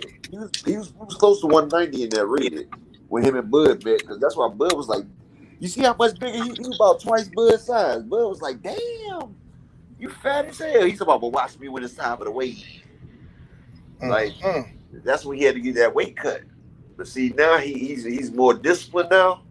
That's what I'm saying. See, he wasn't taking shit serious. He was up there papados, like I said, eating that papados, getting them. And the nigga had that money. Shit, he Yeah, rich. when you Nigga finally get that eating. money for the first time, man, it's hard to damn control your spending. When you get that damn money, boy, shit. Yeah, that nigga was seriously partying too. They had the videos of him at the after parties and shit. That nigga was hanging out downtown and shit, downtown Dallas. Shit, that nigga was getting it in, man. You know what I'm saying? Everybody fell off. Shit, what happened? This damn StreamYard shit. It's sensitive. They got you sideways on there, Marlo. Can you hear me? Can you hear me? Yeah, say Hello? it again. Yeah, I said you sideways. Look like you sideways. Damn, I thought I fixed it. That's why I was messing with Mm, let's see. Yes, sir. But I really enjoy your content, bro. You know what I'm saying? Yeah, I Appreciate be watching you every day, bro. Every day. You know what I'm saying? Sometimes we be talking about the same shit. I said, I hope you don't think I'm stealing this shit. You know what I'm saying? it. Hell no, I don't mind people I fuck with taking nothing anyways. It don't matter about none of that shit. It's just the shit that Ego was on. He was on like some sneaky bullshit. You know what I'm saying? I don't Yeah. like it. You try to act like you don't watch a motherfucker shit, then try to take a motherfucker shit like that's that funny ass shit. Motherfucker, us If as a y'all get a community, chance, man, y'all subscribe to my page right there. I just put it in the chat up at Echelon Sports Bar. I got started about 3 weeks ago, but I'm dropping new content every damn day. Y'all see this shit with Stevenson and Navarrete talking about getting it on, but then I think negotiations fell through. Yeah, that dude always trying to escape the dangerous fights. He escaped Fulton. He But hauled he's too ass. low. He's too low for the Stevenson. I mean, he's 126. Stevenson's trying to get undisputed 130. Yeah, but they was in talks at one point in time. Navarrete, that's his name, right? Navarrete. Navarrete. Emmanuel Navarrete. You know what I'm saying? And what's that guy name up at 154 was talking about coming down and fighting Spence if Crawford fight falls through. Fundora was talking about coming down and shit. Nah, he ain't got to come down. Spence gonna come right up there to you, buddy. Mm-hmm. Just wait. Spence on the way up there after the Crawford fight. He'll come up there and he'll step on your ass. yeah, And look like. Go ahead. he gonna What's beat that? Fedora body too. Like his body all open. Fundora too motherfucking skinny. Spence gonna break that motherfucker all the way down, and he likes to fight on the inside. Spence is not motherfucking Lubin. Lubin. He's not Erickson Lubin. You dealing with a whole different monster, buddy. You might got a work rate too, but I'm telling you now, you might have caught Lubin's eye, so it's gonna be goddamn the eye catcher fight, like Marlon said.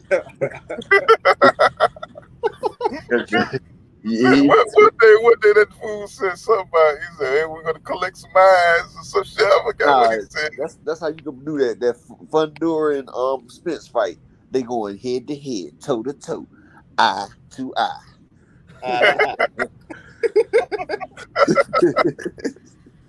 And that shit, your boy. Did you see how your boy Corbin knocked out what's his name? Agua at 130.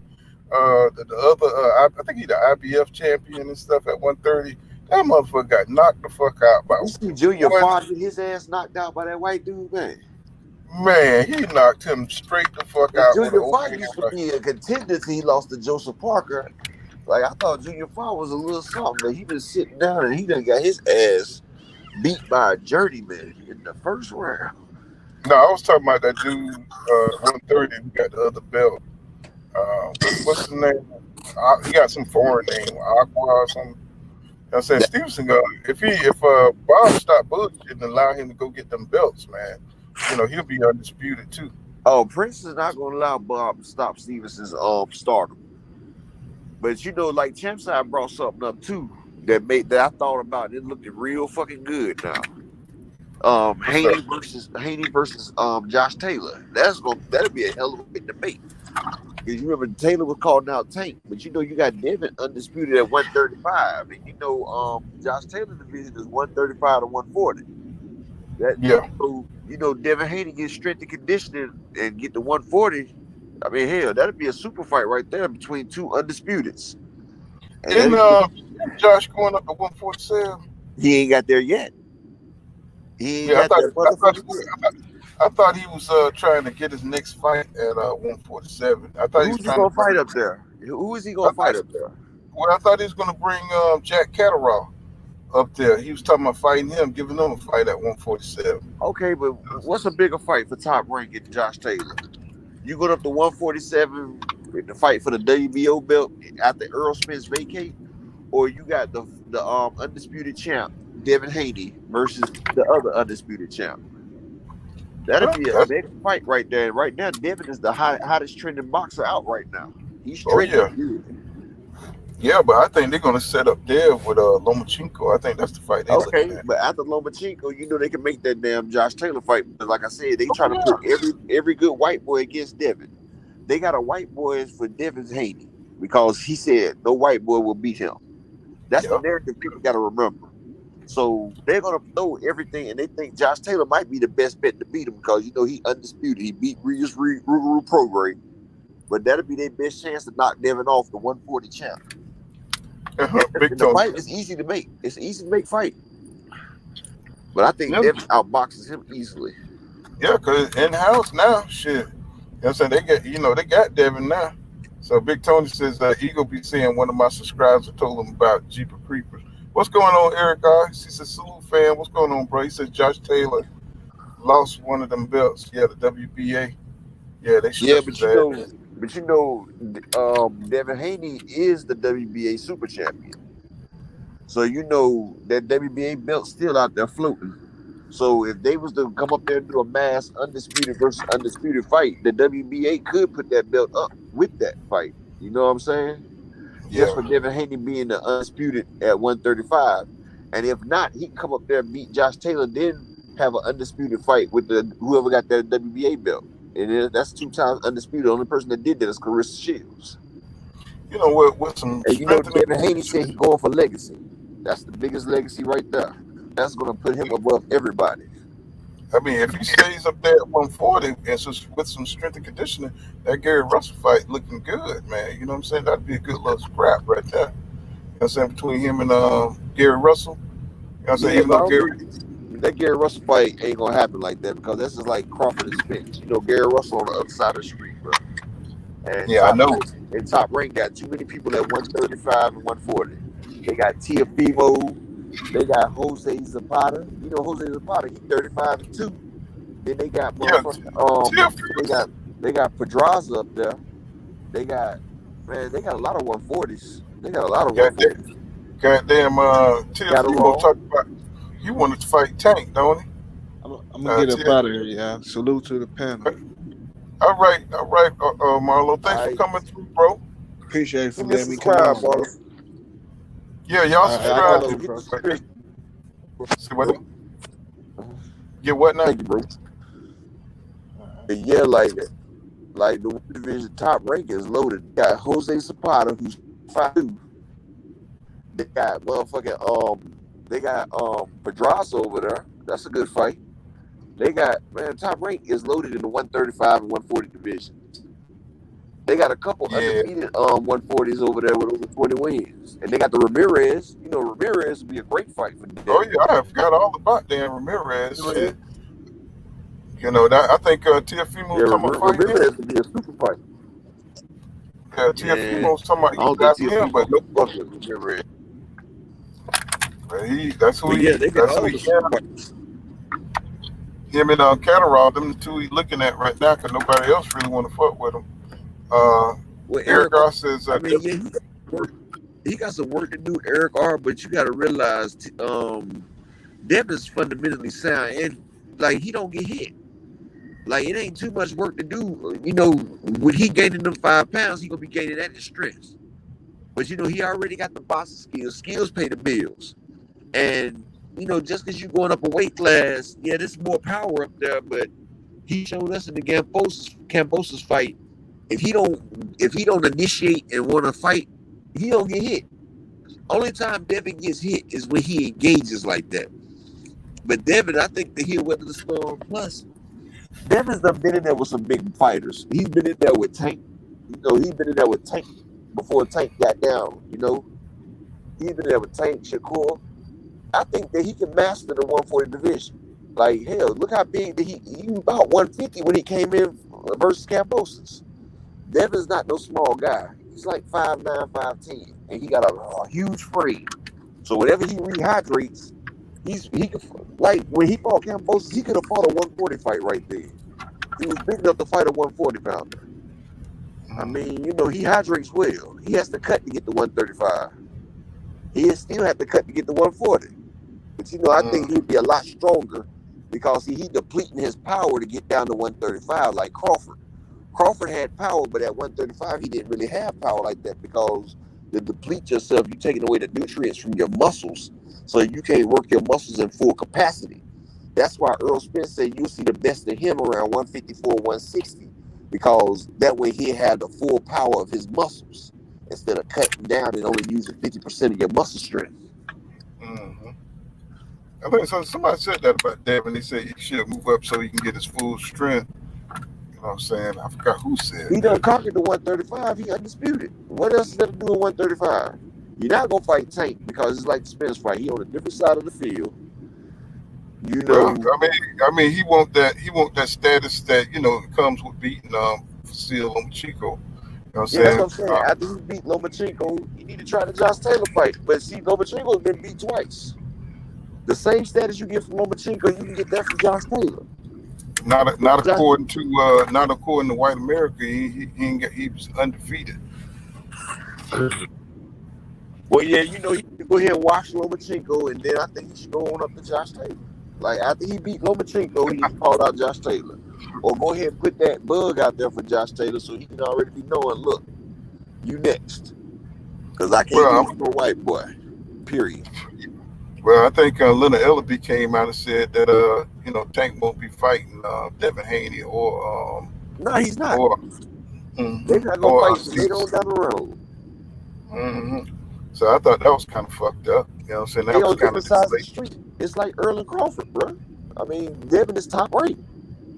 No, I get it. I mean, I'm get it, but I mean, when you got two top level guys like that, you see the super fight building up. You know what I'm saying? It's already building. You know what I'm saying? Everybody already put Tank and Devin together, even though, they on both sides of the streets. Like you said, it's like EJ and Terence Crawford. Right. To be honest, Devin's too big for Tank right now. Honestly, I'm just gonna go ahead and say, like a big fighter, a big skill fighter always beats a small skill fighter. Yeah, but I mean, yeah, I believe Devin. You know, what I'm saying, he can outbox Tank, but I do think Tank could make it interesting. Yeah, he can make You it know interesting. He can make it interesting, I think but he can. I think he can make it interesting. That because I ain't giving. I'm not doubting that at all. But Son of Devin Peter said hasn't. Devin is not beating Antoine Russell. See, that's what I'm saying. Devin need to go ahead, stop Loma. I mean, we'll go ahead and beat Loma, going up to 140 because that's where the legacy fights is at for him. He done conquered 135. Go ahead and take they champion Lomachenko out, and then when you get to 140, you got Teofimo, you got Josh Taylor, you got Ramirez, you got What's going on, Zapata, Big? you got Zapata, you got Pedraza. You got a whole slew of people up there at 140 that you can just eat off of. There's like 7 big fights up there for top rank at 140 for Devin. That's true. Eric says he'll probably fight Q before he fight Tank. By the time they finally fight, it'll be like Lennox versus Tyson. It's too little, too late. I hate how they drag fights. Well, I don't know if they'll fight because they, you know what I'm saying, they like big Shakur and brother. Devin ain't gonna fight the 147. They not gonna fight to about 147. They always gonna be a division behind each other. They grew up together. They not gonna fight till like near the end. Right. Yeah, they kind of like family or some shit. Yeah. You know what I'm saying? But even though they just happen to be the best fighters, you know what I'm saying, at the lighter weights right now, I don't really see, besides Lomachenko, I mean, like you say, man, he might as well move on up because it ain't nobody else that has the cachet, you know what I'm saying, to bring in that bread and to make the big exciting fights besides Tank. That's what I'm saying. It's 7 super fights at 140 for him. 7. Except for Frank Martin now. Frank Martin, you know what I'm saying? I mean, I know he PBC side. Frank Martin, that's an interesting motherfucker right there. He can throw some, he can throw some wrenches in the matrix with that Frank Martin dude. You know what I'm saying? I don't know what you gotta realize who is Frank Martin under. He's under EJ. And who is EJ under? PBC. Exactly. That's the same thing I just said with the tanking now. So maybe, you know what I'm saying? Maybe, Ellaby ain't gonna let that happen. They ain't gonna let no fight like that happen. You know what I'm saying? They don't let our, like Canelo said, I don't want to fight my people. Like, let some of them build it up, and then when they get up there to the peak, they get up there to prosperity, then let them fight. But why it's still all these other what up, right side? There? What's going on, my brother? Let me see. What's up, right side, bro? Let me drop the link for right side. This is what I'm saying. Instead of Devin having to fight Tank, Shakur, or Martin, look at all these other super fights out there for him. He fight Loma. He go up to 140. You got Josh Taylor. You got Pedraza. You got Ramirez. You got Zapata. You got Teofimo. Like, it's up there for 140. Besides knocking each other off. I wouldn't call them super fights though. You know what I'm saying? Don't think Pedraza? That's not a super fight. So you don't think Devin versus Jose Ramirez? Not with Josh Taylor. So you don't think Devin versus Jose Ramirez is a super fight? Not a super fight. Nah, it ain't no super fight. It ain't no super fight. Not no super fight. I think Josh Taylor. I mean, a great fight with Josh Taylor and Teofimo. Those are super fights right there for him. I don't think that's a super fight for Josh Taylor. I don't think Teo's super fight for him. You don't think Josh Taylor is undisputed? Teo was never undisputed. Hold on, you said Teo, right? You said Teo? No, I said Josh Taylor. The undisputed for 140. I think Josh Taylor. I think that'll be a big fight. Him against Devin Haney? Yeah. Devin. No, that's a big fight. No, I agree with that. That's a big fight. Okay. Especially if they do it in the UK. Exactly. Oh, yeah, that would be crazy. I agree with that. Teofimo, that's been brewing. I don't know. That Devin and Well, Teofimo I be a don't great know. fight. Teofimo. Yes. Yeah, I don't know what I'm gonna tell you. This is the real question I have when we talking about big fights, right? So when we talk about big fights, is one or two things that we looking at. If we look at from a true boxing fan perspective, we looking at the best fighting the best. Those are big fights to us. When we're looking at it from a casual perspective, it's more about the money that's gonna be made off of those fights. You see what I'm saying? And so.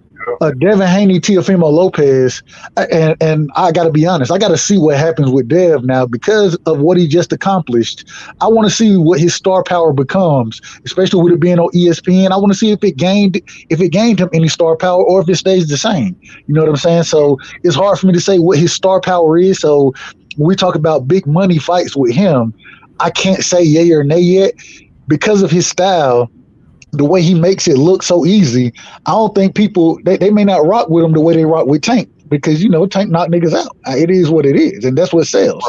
So I think when we're talking about big fights, there's a difference between what we consider as true boxing fans a big fight versus. So when you asked about a Haney Ramirez fight, to me, I'm gonna love that fight. I love that fight. Although I think Ramirez is moving up to 147, I still, if that fight happens, I love it. Josh Taylor Zepeda, I love that fight. I think those are really competitive fights. So for me as a boxing fan, they're big fights. But for the average person, if I go ask my partner about it, he watched boxing here and there. You know what I'm saying? But he ain't even following it like I'm following it. And so when I bring up Devin Haney, he like, oh yeah, Devin Haney just became undisputed. I'm like, yeah, he gonna go fight at 140 against Jose Ramirez. He was like, Jose Ramirez undisputed too? No, he not. He ain't even a champion at 40. Then why he gonna fight him? You know what I mean? That's the conversation I end up in. And so I think it's a difference between what we think is a big fight versus what casual fans think is a big fight. And so if you don't have that star power behind your name, then although we want to see that fight, I don't know if the promotional companies are looking to push it that same way because they have more to lose than they have to gain. You know what I'm saying? But, it's going to be right now, Devin is a hot commodity right now, man. His name is on fire all over boxing. Okay, I missed what happened, though. But like I was saying before I got cut off, though, bro, like Josh Taylor in the UK, that'll be a huge fight for Undisputed. And Devin has a chance to go for another Undisputed up there at 140. After he fight Loma in 135, I think he need to go ahead and move up because, like I said, it's hard for him to make weight right there. Plus, he gonna have his full power once he hit 140 because he gonna have Blu-ray helping him strength and conditioning for up there. Yeah, I heard that too. Yeah, so I feel like we're gonna see a different facet of Devin's game. Right now, he has the pure science masked down. Now. That's what's dangerous. Go ahead, my bad. So he reminds me of, like, if he can get his strength and conditioning where he got more pop, then that's gonna be Pretty Boy all over. Like, he's gonna have that Pretty Boy swag to him, where he gonna box your ass off, but now he got some stank to stop you too. So that's how I look at that. And I feel like when he hit the 140, he has a cachet of fights that'll improve his legacy. Like, I feel like once he hit 140, like Josh Taylor, that's a super fight right there. That's a super fight. That's a magnanimous fight. It's not though. It is over in the UK, but this is the problem. Josh Taylor, even though I think he fighting Zepeda next, he did have to. I believe I don't know if he's dropped it yet, but he's gonna have to drop one of those belts. And so if Dev does fight him, it won't be for undisputed unless Dev go up and fight for that champ, the WBA belt, and then go fight Taylor. But I don't know if I don't think Taylor's gonna be there because he already been talking about leaving the division, and I don't think that fight's gonna happen like that. I hope it does. I hope it does. But Taylor said he'll stay down in 140 for Tank. So now that Devin's a big star, now he might can stay down there for Devin. We don't know if Dev is a big star yet, though. We don't know that. We gotta wait and see. I mean, he's trending highs of all boxers right now. I mean, Agreed. I agree with that. He's trending right now. That man that went over there, like, I looked at his stats. He's trending. Like, he's trending. I agree. Hey, by the way, I'll tell you, Dev is my favorite fighter. So I agree everything what you're saying. I want that young man to succeed. Mine's the Shakur and Spence, but I got Yeah, Dev up there though. I thought Shakur was your favorite fighter, right side. Now that was Not mine. Dev is my favorite fighter. Shakur is 1A 1B for me between Dev and Shakur. But either Mine's way, I rock with both of them the long ways. mine's Shakur and Spence, and then on my second tier I got Dev and Frank Martin right there. I ain't mad at that. I ain't mad at that at all. But what I was saying though, okay, Dev being the WBA super champion, if he goes up there just like they did for Canelo, the WBA could throw that belt out there because nobody has the WBA right now. Yep. They can put that fight like that, like the WBC did for Canelo and his sparring partner fighting. Remember, it was 2 belts on the line. Avni, was it Yildirim or Fielding? One of them. It was either Yildirim or Fielding. I can't remember which one it was, but I know what you're talking about. It was a bullshit fight for 2 belts. That's what it was a real bullshit. Yeah, but see, they could do that right there. Or and if not, he can go up there, pop Josh Taylor, and then he can go ahead and make a run at 140 because it's a lot of dinner up there on the top break side of the field. They got Teofimo up there, which would be a great fight. You got Zapata. You got Zapata up there, 35-2. You got Ramirez, which is a great fight up there. You got Pedraza. I think Ramirez moving to 47. Keep going, my bad. Okay, but you got Pedraza up there. Yeah. And then they also got these 2 fighters up there that's like 20-0 with like 10 knockouts, and one of them got like 18 knockouts. I can't remember who their names is, but they got a slew of fighters at 140 at top rank. And all of them will boost Dev's legacy. You get to see different facets of Dev because you got punchers, you got boxers, you got sluggers, and you got the Mexican front forward dominant style. I feel like if he go up there, he got 4 or 5 good fights in one super fight right there. I don't know. I just don't know. People build up a little bit. That could be a super fight as well. I just don't think he'll get the Josh Taylor fight. I don't think that fight will happen just because of Josh Taylor not being able to make weight, that type of thing, and trying to move up. And so I don't know if that fight happens, but all of those other fights that you named outside of Ramirez, I'm about all that smoke. I want to see all that. You know what I'm saying? Like, and then after he do that, maybe him and Gary Russell can meet at the top. You know, him and Antoine Russell can meet to see, you know, what it is in the division. You know, after he cleaned up his side of the street, like Errol cleaned up his side. Go ahead. Go ahead, bro. I was gonna say, man, real quick, man, salute to my brother Batman. You know what I'm saying? He was with the he part of that Gary that Russell family. Salute to him, man. Even he passed. So, but in his words, you know, me and him, we had many arguments about this, and he always told me that hey, he wanted Slim, talking about Dev, to go do his thing in Australia and then move up to 140 so he can go see Gary Antoine Russell, you know. And I ain't gonna lie to you, I would love to see that fight. I would love to see that fight. I think that's a hell of a fight. I think it's a tough fight, you know what I'm saying, for both fighters. And I would love to see that fight. As a matter of fact, Russell is ranked like number 2 or 3 on the WBA at 140. So maybe Russell can pick up that WBA belt, and you know, him and Devin can meet for undisputed. You know, shit. Yeah, I got some the other day. I think they said that they're looking to make that fight or looking to make a eliminator fight with Antoine Russell and somebody. I got to go back and look to see who it was. It was somebody who he gonna beat the shit out of, I believe. But I know. What's his name? I know exactly what his name. And this the craziest thing. Buddy came out and was like, "I'm gonna show y'all think that he gonna walk through me or he gonna beat me.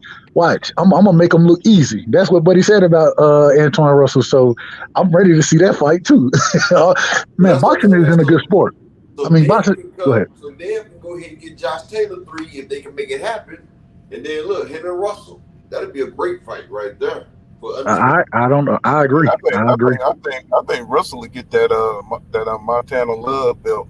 I think he'll snatch that shit right away from his ass real easy. You know what I'm saying? So that'll be a belt good for Russell. That's accessible. That Montana Love belt don't mean that, man. Is that the IBF? Montana Love ain't got the IBF.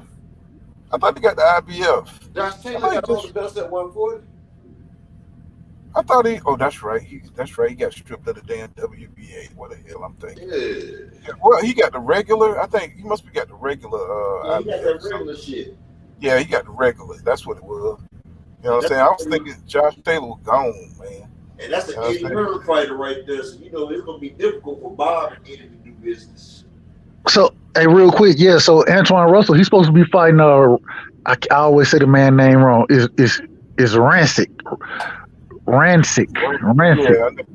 Yeah, I like that dude, man. Yeah, That dude got skills. Yeah. Now they supposed to be fighting next. Let me see when. Hold on, I can tell you when too. He's about Rancic Bartholomew, is you? Yeah. They're supposed to be fighting on July 30th. July 30th is when it's supposed to happen. We got to see what happens, and that's supposed to be. Are you Go talking ahead. about Russell versus Rancid Bartholomew? Yeah, Rancic Bartholomew. That nigga suck. I'm just saying what the fight's supposed to be. I'm talking about him and Robert Easter. That was the most boringest fight in my damn life, man. Like, but that's supposed to be a title eliminator too. That's supposed to be a title eliminator. In these fights. I was thinking about that Spanish guy. Shit, it's a Spanish guy now. Rancid. Bartholomew is Spanish. Damn. What's that goddamn dude name? Him and Robert Easter, they threw 4 punches around and hugged the rest of it. The whole fucking fight. Him and Robert Easter got a draw. That shit was woo. Yeah, I remember that fight. Yeah, I do remember that fight. That was a long time ago. Shit. That was a long ass fight. Boy, and I love the sweet signs, but there wasn't no signs in that damn fight. Shit, man. Easter, man. He fight to his competition and shit, man. Yeah, and Bartholomew, you know, he the one that got them. He got his head like a flat top, and he got the flat top twisted at the top, like he got dreads at the top. Yeah. And that man, he ain't got no punch power, and he's a hugger though. He's a hugger, boy. Let me see. Gene Gomez says that at 140, look up Cyril Matisse. Oh yeah, Matias is a good fighter. I know Matias. Hey, that dude Matias, that boy can fight, bro. Hey, we talk about people on the top ranked side that'll be easy for Devin to make the fight. That's what we talk about. Oh, okay. Yeah, but Devin Future definitely goddamn bright, man. He got, I mean, for him to be with Top Rank, it opened up a lot of doors for him. I'm saying, instead of being over there at the zone, you know what I'm saying, and rotting in the way, you know what I'm saying, he might as well be with Bob Arum if he can get these fights. Yeah, that's where all the fights at. Go to Bob, build your name up like Floyd. But that's what we were saying about goddamn Terence Crawford. Because he done got the money with Eddie Hearn. He done got the money, so it ain't about the money now. Now he can go to Bob Arum, get legacy now, and Bob is still gonna pay you a little something because he paid Terence now. So you can go over there, fight them fighters that he got, because he got the stable at 135 and 140. Go over there, get your body count up, and then after you're done with that, go ahead and break off the free agency and run your shit like you've been running. Now you done got the notoriety, you done got the bodies. It ain't nothing they can say to you. You already got the numbers here. You can pass Floyd record because you're 23, and you more than halfway there already. You more than halfway there. The question I think in this situation, I think we got to see what happens, man. Because if Kambosos, if he does take that rematch, he ain't gonna have. Bob already said that they gonna try to give him step aside money because first off, they ain't got no platform to put it on. They don't have no. They men with no land. They can't. They can't fight unless somebody put it on. The Bella doesn't have no kind of platform to put that fight on. And ESPN and Top Rank said that they don't know nobody that's going to want to buy that rematch. So a promoter, I ain't disagreeing with none of that. So a promoter is not about to go into a damn thing where they're going to lose money. Because if they try to put that fight on, they're going to lose a ton of money. Because ain't nobody watching that. You can't even put that on free TV. So they're going to try to pay him a couple dollars step aside or try to get him to fight somebody else to get back in the win column or something, or to show a different facet of his game. Because right now, that rematch, that's why they say that Loma fight next. Because that rematch ain't going to happen. Hey, I just know what the contract says. as far as how it's been explained. So if Kambosos does push for that rematch, then I believe that it ain't too much of a choice but to give it to him. I know there's some negotiating pieces of it that does change because Dev won, but I believe that if Kambosos pushes for that fight, I believe he does. I just think that, like you said, Ludabella and Bob, they're gonna be like, "Hey, Kambosos, we understand you want this fight. You probably want to wait so you don't take back-to-back L's. You know what I'm saying? Go get you a couple wins. Let Dev fight Lomachenko, and then you fight the winner of them, something like that." So I look, just I'm go gonna tell ahead. you the funny thing about this boxing thing, right? Yeah, he got the rematch, right? But at the end of the day, he has a contract obligation with Devin Haney for the rematch. Bob Arum is the promoter. Luda Bell is the promoter. They can shut that damn contract down, period. Because they can say it's no fight. Like, it's no fight, it's no money warranted in the fight. They say they can try to say that they set up the fight and nobody took on the fight, so they say they can't make the fight. It ain't shit Kambosos can do about that. If you try to make a fight and ain't nobody trying to accept the fight or make the fight, it's no venue that's going to accept the fight. You can't beat a dead horse. If a motherfucker owe you some money and he dies, you can't make him get back up and pay. And that's the thing with this fight. Like, if nobody will air the fight, what's he gonna do? Kambosos can't set the fight up himself. And Ludabella doesn't have nobody. If nobody purchases a fight, then that's how fighters get put on the shelf. If you got the rematch, but you got to get somebody to put it on, and your rematch is immediate. So if you don't get that immediate rematch, your shit is null and void. So if you can't get nobody to host your fight, they can play that game with Kambosos. They be like, okay, you want the fight? Set it up. Now, if he can't set the fight up, then his contract is null and void. But they can be like, look, you did a good job. I'll pay you this. You go ahead and sit to the side. And maybe if you win a couple more fights and make it interesting, we'll give you a shot back. That's how they're going to do it. Because if not, Kambosos ain't going to get shit out this deal. See, the damn rematch was consensus on if the fight was close. Like, when it's a complete wash like that. Oh, I see what you're saying. So they probably got clauses in there and shit. So they when it's a complete wash like that, it's nothing nobody can do about it. Like, you can't make the consumer buy that, and no producer or promoter is going to lose money willingly, period. Right, especially Bob Arum.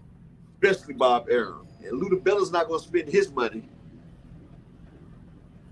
So Kambosos is shit out of luck. Really?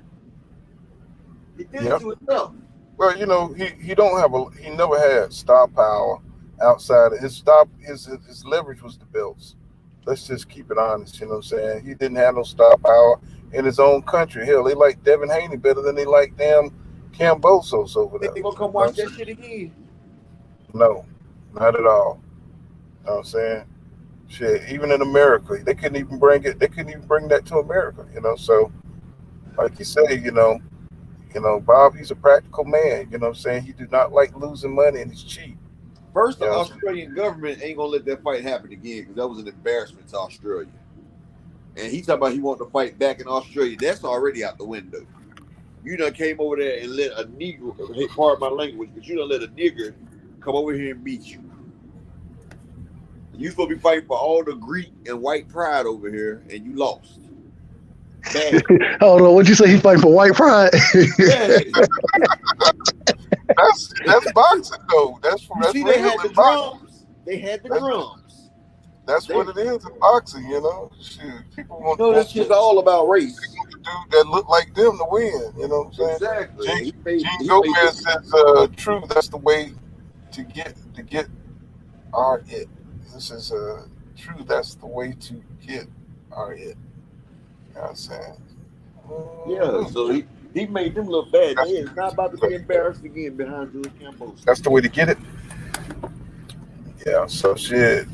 You know, so Bob, you know what I'm saying? I think this damn fight with Lomachenko is gonna be off the chain, bro. You know what I'm saying? I think it's gonna be a wash, really. Hey, hold on, Pool, real quick. Hey, I want both of y'all opinion before I give mine. Pool, what you got on? Well, we'll go since you said it's gonna be a wash. What you think it's gonna be, bro? How you see that fight playing out when you say it's gonna be a wash? I feel like first off, Lomachenko gonna get in there Dev gonna control him with the jab. Lomachenko gonna try to do that damn motherfucking matrix shit, and all Devin gonna do is turn with him, keep jabbing like Teofimo did. And you know, when Lomachenko try to rush in, Dev gonna hit him with the check hook, counter, pop him back out, and it's gonna be a rinse and repeat. Just like when you wash your clothes, man. It's gonna be rinse and repeat, rinse and repeat. Loma don't have nothing that's gonna make Devin have to change up his style. Facts. Go ahead. My bad. Pool kind of. Go ahead, Pool. Well, the thing is, Dev can't be psyched out. See, and the big thing that Lomachenko has, he changing all them levels and doing all this extra bullshit. You know what I'm saying? And he uses reflexes, because he's explosive to be able to get in. You know what I'm saying? To get his shots off, and then he does that weird move to step around. Dev is young. His reflexes are totally super hyper. You know what I'm saying? He's not going to be able to do that shit to Dev because he's more athletic than what's his name? Lomachenko. Yeah, he's more athletic.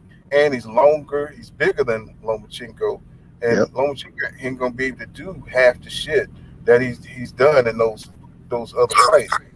Devin is accurate. You know what I'm saying? His jab is crisp. All he has to do is step back. You know what I'm saying? And catch Lomachenko coming forward to win the fight. You know what I'm saying? Because Lomachenko ain't gonna be able to catch him. You know what I'm saying? At all. He don't have no damn power, so he don't really have no tools to really beat Devin Haney. You know what I'm saying? He's totally outgunned. You know what I'm saying? He's outsized. He's out everything. So that's why he didn't want to fight him in the first place. So, you know what I'm saying? So, that's how I see it. I just think Devin is just too good of a boxer. You know what I'm saying? Too good with range. You know what I'm saying? He's just a complete fighter. And I think everybody that Vasyl Lomachenko fought, you know what I'm saying, they just had they had flaws, you know what I'm saying? They couldn't handle his pressure, you know what I'm saying? I think Devin can, And it's crazy. So I agree with both of y'all. It's crazy because when they tell me that Lomachenko is the Matrix, right? That's what they tell me. And of course, I've seen this man. I've seen all his fights. You know what I mean? So when I go back and watch the Tio fight, I look at a slow-footed, flat-footed guy who was able to turn with Lomachenko every time Lomachenko wanted to change quote unquote angles, right? The other problem is the other thing is with Dev being the bigger fighter, if you and I'm gonna say let's just say hypothetically speaking, Dev he doesn't see the change of level coming, so he doesn't turn with Loma. Guess what Dev does then if he don't turn with him? He take a step back. He take a step back, and that step back negates all your angles. The thing that Lomachenko is good at, if you go watch, he's good again. He can utilize that against slow-footed fighters. If you go watch the Richard Comey fight, the things he was able to do in that fight, it was only because Richard Comey, he's a good puncher, but at the end of the day, the man, he has pretty horrible feet work, just to be quite honest. One thing about Loma, he can't fight front foot dominant fighters. Because hold on. I was going there. Let me just finish land my plane. Then you go ahead. And I was gonna say, so outside of that stepping around shit, all that is negated from the start of the fight, especially with the jab that Devin Haney has with the reach. And then, like my brother just said, Lomachenko, he has no offense off the back foot. He has no offense off the back foot. Now he can be defensive off the back foot, but his offense is very limited off the back foot. And the same way we saw Dev be able to press a Linares, he was able to press a Jojo Diaz. He was able to press Kambosos at times when he wanted to. Man, at the end of the day, if he pumping that jab, he using that footwork, and then he start to press Lomachenko, that shit might be 11 rounds to 1, bro. I'm just being honest. He might be I really think Dev gonna beat the shit out of Lomachenko just because Loma, he doesn't have the power to stop Dev. He's the smaller fighter. He's the slower footed fighter. And he ain't got the jab that Dev got. What are we talking about when this fight comes? And that's why I'm so excited to see that fight, because people even right now, I'm hearing them discredit this win, you know what I'm saying, with Devin becoming undisputed, being Kambosos. Oh, Kambosos was nobody, even though I heard a lot of people saying this was a 50-50 fight. But all of a sudden, Kambosos is nobody now. Okay, fine. But Lomachenko, he's the gold standard, according to Bob Arum. put Dev in with the gold standard then and watch how he dominate his ass. And when he dominates him, then it ain't gonna be no questions. It ain't gonna be no questions. And that's what I'm looking forward to. That's why I want to see the Lomachenko fight over any other fight right now. I definitely want to see Tank Davis. Definitely want to see that. But because of the size of the street and listening to Leonard Ellerby and all that shit, Tank, I don't know when Tank gonna fight somebody that's deadly. I don't know when Tank gonna be in a 50-50 fight. I'm not even gonna worry about it. I'm gonna say, hey, if you on Top Rank right now, hey, Loma, it's Loma time. That's the fight that need to be made. Loma and Devin Haney. And when Devin Haney go dominate his ass, the judges won't even be able to rob him. Once again, like we said in Australia, oh, he might get robbed. Nah, he ain't gonna get robbed. Guess why he ain't gonna get robbed? Because he gonna outbox the shit out of Kambosos. He gonna outbox the shit out of Lomachenko. He gonna handicap Lomachenko the same way. The shit might actually look very similar. Y'all gonna people say I'm crazy when I say that. The shit, Loma is smaller than Kambosos is. Come on, man. And like Gene Gomez. And one thing Gene Gomez brought up that saying we're not thinking about it too, is that Lomachenko's 34. You know what I'm saying? He's getting older. And he 11 years older than Devin Haney, bro. 11 years. First off, right, like I was gonna say, a front foot dominant fighter negates all that damn matrix shit also. Because if you pushing forward, that means Loma's turning and trying to get out your way. Like when you press Loma gets frustrated. That's what Teofimo did the first 7 rounds versus him. Because Teofimo was pressing him and he was throwing as he pressed him. Hey, can I ask y'all a question? I've been told this now. They tell me when Loma fought Teofimo, he had a shoulder injury, right? That's what they tell me. Yeah. Okay, hold on. Let me ask this though. This is my only question. So what you telling me, he had a shoulder injury that affected him the first 6 or 7 rounds, and then the shoulder injury went out the window in the later rounds. He got better and stronger. The shoulder injury was no problem then. That's what you telling me? That's what they tell me. Yeah, because I was about to say, Man, he was damn sure throwing the punches in the damn in the last few rounds though. Exactly. Sure was. What I was gonna say. Go ahead, brother. When you come with that front foot dominance, you got Lomachenko here, you backing him up. So now he got to fight on his damn back foot, which his offense to defense ratio is nada. He can't switch offense to defense. That's just him. He can't do it. And then another thing about Loma, that jab, Devin Haney's jab is so fucking long. It's perfect.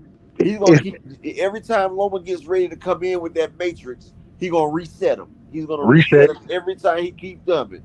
And Lomachenko coming forward, Devin steps back, pops the jab. Comes forward, step back, pops the jab. Loma's going to get frustrated, and if Devin doesn't choose to engage, then there's nothing that Loma's going to be able to do about that shit, and it's going to be a wash. It's going to be a damn wash. But this is the problem. If Dev does... Go ahead. No, I was going to say, it's going to look a little bit like the Camboa fight. You know what I'm saying? Just worse because Loma just keeps coming. Loma's smaller.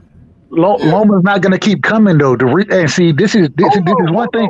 This is one thing you got to go look at. Go look at all these fighters, Linares, Jojo Diaz. Go look at these fighters, Kambosos. All of them in the fights before they fought Dev, they all had a totally different output than they had when they fought Devin Haney. The reason being is because people say the man ain't got no power.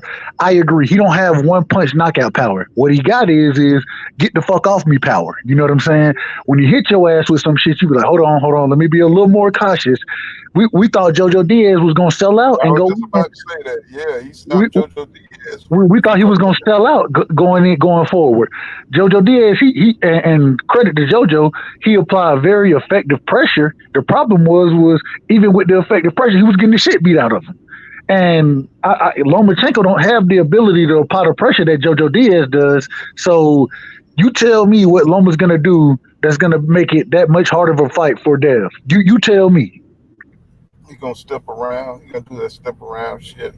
You know you can't step around somebody longer than you. I know. I'm just saying. You know what I'm saying? He's going to do that step around. That's all he does and shit, you know. You think that shit gonna give him the advantage and stuff. He's not gonna be able to get inside on Dev, man. You know Even if he gets on the inside, guess what happened? Dev can either choose to fight him on the inside or be like, you know what, I don't want to fight you here. I'm gonna tie you up. Ref, break this up. Let's reset. Let's reset. I think Dev will walk. He'll walk Lomachenko down.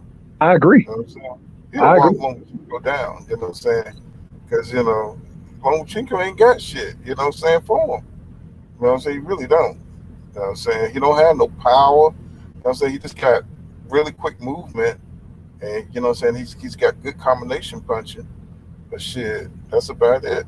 You know what I'm saying? Against somebody as smart as Dev, he ain't gonna be able to last, bro. You know what I'm saying? He's gonna have to guard his grill and shit. It says Gene Gomez says when you are hunting, what is that? Artist last round. When you heard the last rounds. When you heard it. Okay, when you heard it, it's after later rounds. It affects later rounds. So when you hurt, when an individual he done touched you, them later rounds, when you want to come forward, you gonna be cautious because you know if I do come forward, I'm gonna be walking into some shit. You know what I'm saying? Like the jab, I know the jab, but damn it, I might get caught with that right hand. Who knows what I might get caught with? So you got to be cautious in those later rounds when you done been hurt. And you gotta realize them early shots when the damn adrenaline start damn rolling off your damn body after that damn adrenaline. That's when you start feeling the damn effect of those shots that you took earlier. And that's when that shit start hurting. Yeah, that's when it starts taking away your body strength, and that's when your damn all that walking forward shit start to not be favorable to you when you getting caught with shit. You like, hold, let me slow down coming forward so much. Let me try to box. The problem is you can't box with somebody who's longer and rangier than you, and so you end up in a conundrum. So we got to see how Lomachenko responds to that. But I just don't, man. I don't see what Lomachenko can do to win that fight. I don't see it. I just don't see it, especially when Teofimo Lopez, somebody, in my opinion, who has subpar footwork to Devin Haney, if that man was able to turn with you when you was trying to pivot and change angles and shit like that, he was able to jab your ass. Teofimo didn't start having trouble until he stood in the middle of the fucking ring trying to use the fucking shoulder roll, bro. And he got a broke ass shoulder roll. You know what I'm saying? Until he started trying to do, that's when he started getting touched. Before that, he was dominating the fight. Yeah, I mentioned that broke shoulder roll a lot on here. This is, But I will say I'm excited for that fight. That's the fight that needs to be made right now in the lightweight division. I know that and Tank Davis versus Ryan Garcia. Those are two fights I want to see happen. And I think those are both two good fights. I got Dev and Tank winning, but I think those are both two good fights. But these dudes, man. I'm just reading these comments, man. I'm over here. I ain't gonna entertain that. Talking about Spence had the easier road to getting the belts because of the PBC. Well, okay, because of the PBC. I see what you're saying. Man, okay. Because of the PBC. What he said? Yeah. He said because of the business. I'll agree with the PBC. I agree with that. Yeah. So look like the damn fight signed. Look like we might have us a fight in Las Vegas. You know what I'm saying? Shit, man. I'm so excited for boxing this year, man. Is it signed? Say what now? I said, is it signed? I done heard a few different things. That's what I heard. I heard it's signed and they looking for a venue. That's what I heard. My guy told me, he was like, it ain't signed yet, but once they get a few more details ironed out, it will be. And more or less the thing they looking to iron out is the date and, like you said, the venue. But man, if it's in Vegas, bro, if it ain't like the Raiders Stadium or some shit in Vegas, man, you know how much. If it's at the MGM, you know how much these motherfucking tickets gonna cost. They gonna be high. But shit, look like we have to watch this shit on pay-per-view. You know what I'm saying? Because pay-per-view, I'm pretty sure it's gonna be pretty high too. Hey man, hey look, this is one of the fights. I said, hey, if it's 150 for that pay per view, I'll buy it. I'm buying it because I want to Yeah, see no that fight. That's a fight. That's a fight. I gotta see that fight, man. And that's the best fight of the damn decade, of course. agreed. That's the best fight of the decade, man. Everybody's gonna be on that right there, man. I mean, shit. We've been waiting for this fight for how many years? Man, this is 5, yeah. 5 years. Gene Gomez says less adrenaline and more inflation. Yes, sir, no doubt. But y'all, we done been on here. I'm gonna wrap it up. You know what I'm Damn, saying? my bad, man. I'm late. I keep getting on late. I was on my other. I was on my partner shit. We was talking some other shit. So my bad, man. Oh, that's all right. Just leave. Hey, leave your link in the private chat. That way I can let you know when I'm about to come on or whatever. So that way you can slide on through. You I'm know i what I'm I'm i saying? I'm i I'm gonna send you my email and my phone number. So whenever you going live, just hit me and I'll jump on with you. Okay. All right then. I'm saying, and y'all please subscribe to Upper Echelon Boxing. Y'all hear the man. The man, you know what I'm saying? He knows his boxing. You know what I'm saying? He is the Harold Letterman. He is what's that dude with the cigar? Used to always talk boxing. Right side. What's that guy? Sugar. What's his name? Not Kurt Sugar, but the other Sugar that passed. What's that guy name? What used to wear the hat? You know what I'm talking about? My bad. Say it again. My bad. I was typing my shit in. I think his name was Burt Sugar, the one who had the cigar and the Oh hat. yeah. Bert Sugar. Yeah, I think his name You was Burt Sugar. old ass dude. Yeah, you saw Yeah, that yeah, dude. yeah, yeah. I remember him. I remember him. He kind of remind me of Scrapbook. You know what I'm saying? Just know everything about boxing. You know what I'm saying? You know. I was like, yeah. So Hey, subscribe to Upper Echelon Boxing. hey, What's up? real quick, Pool. One more thing.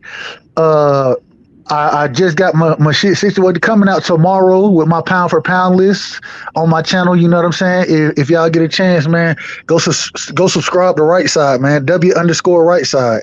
Oh, Go you got your subscribe. channel up? Yeah. My channel has been up. I just haven't been able, man. My job, man. I've been in the middle of changing jobs, and I thought this shit was gonna be quicker than what it was, but anyway, that's a whole nother story. But now I finally this week I've made my transition, getting training there, but it gives me a little more time to actually get my shit off like I want to. So Yeah, tomorrow, man, y'all check my channel out, man. I'm dropping my pound for pound tomorrow, and then we gonna have content consistently moving forward. We definitely gonna do that. that's what's up, man. No doubt. And You know what check I'm out saying? my channel as well. You know, Yeah, I just kicked your channel. It's Upper Echelon Boxing. You know what I'm yeah, I'm gonna saying? check you out too, Right Side. Yes, sir. I got to slide through there and see what you got going on. You know what I'm saying? Hey, But I'm gonna be talking a lot of shit. You know what I'm saying? That's what I'm gonna be doing. Nah, respectfully. all but yeah, right. man, definitely check me out, man. Check me out. All right, All right. y'all. We're gonna wrap it up, man. All right. Upper Echelon and Right Side. My All right, boys. All right. everybody, God bless y'all and good night. I'm out.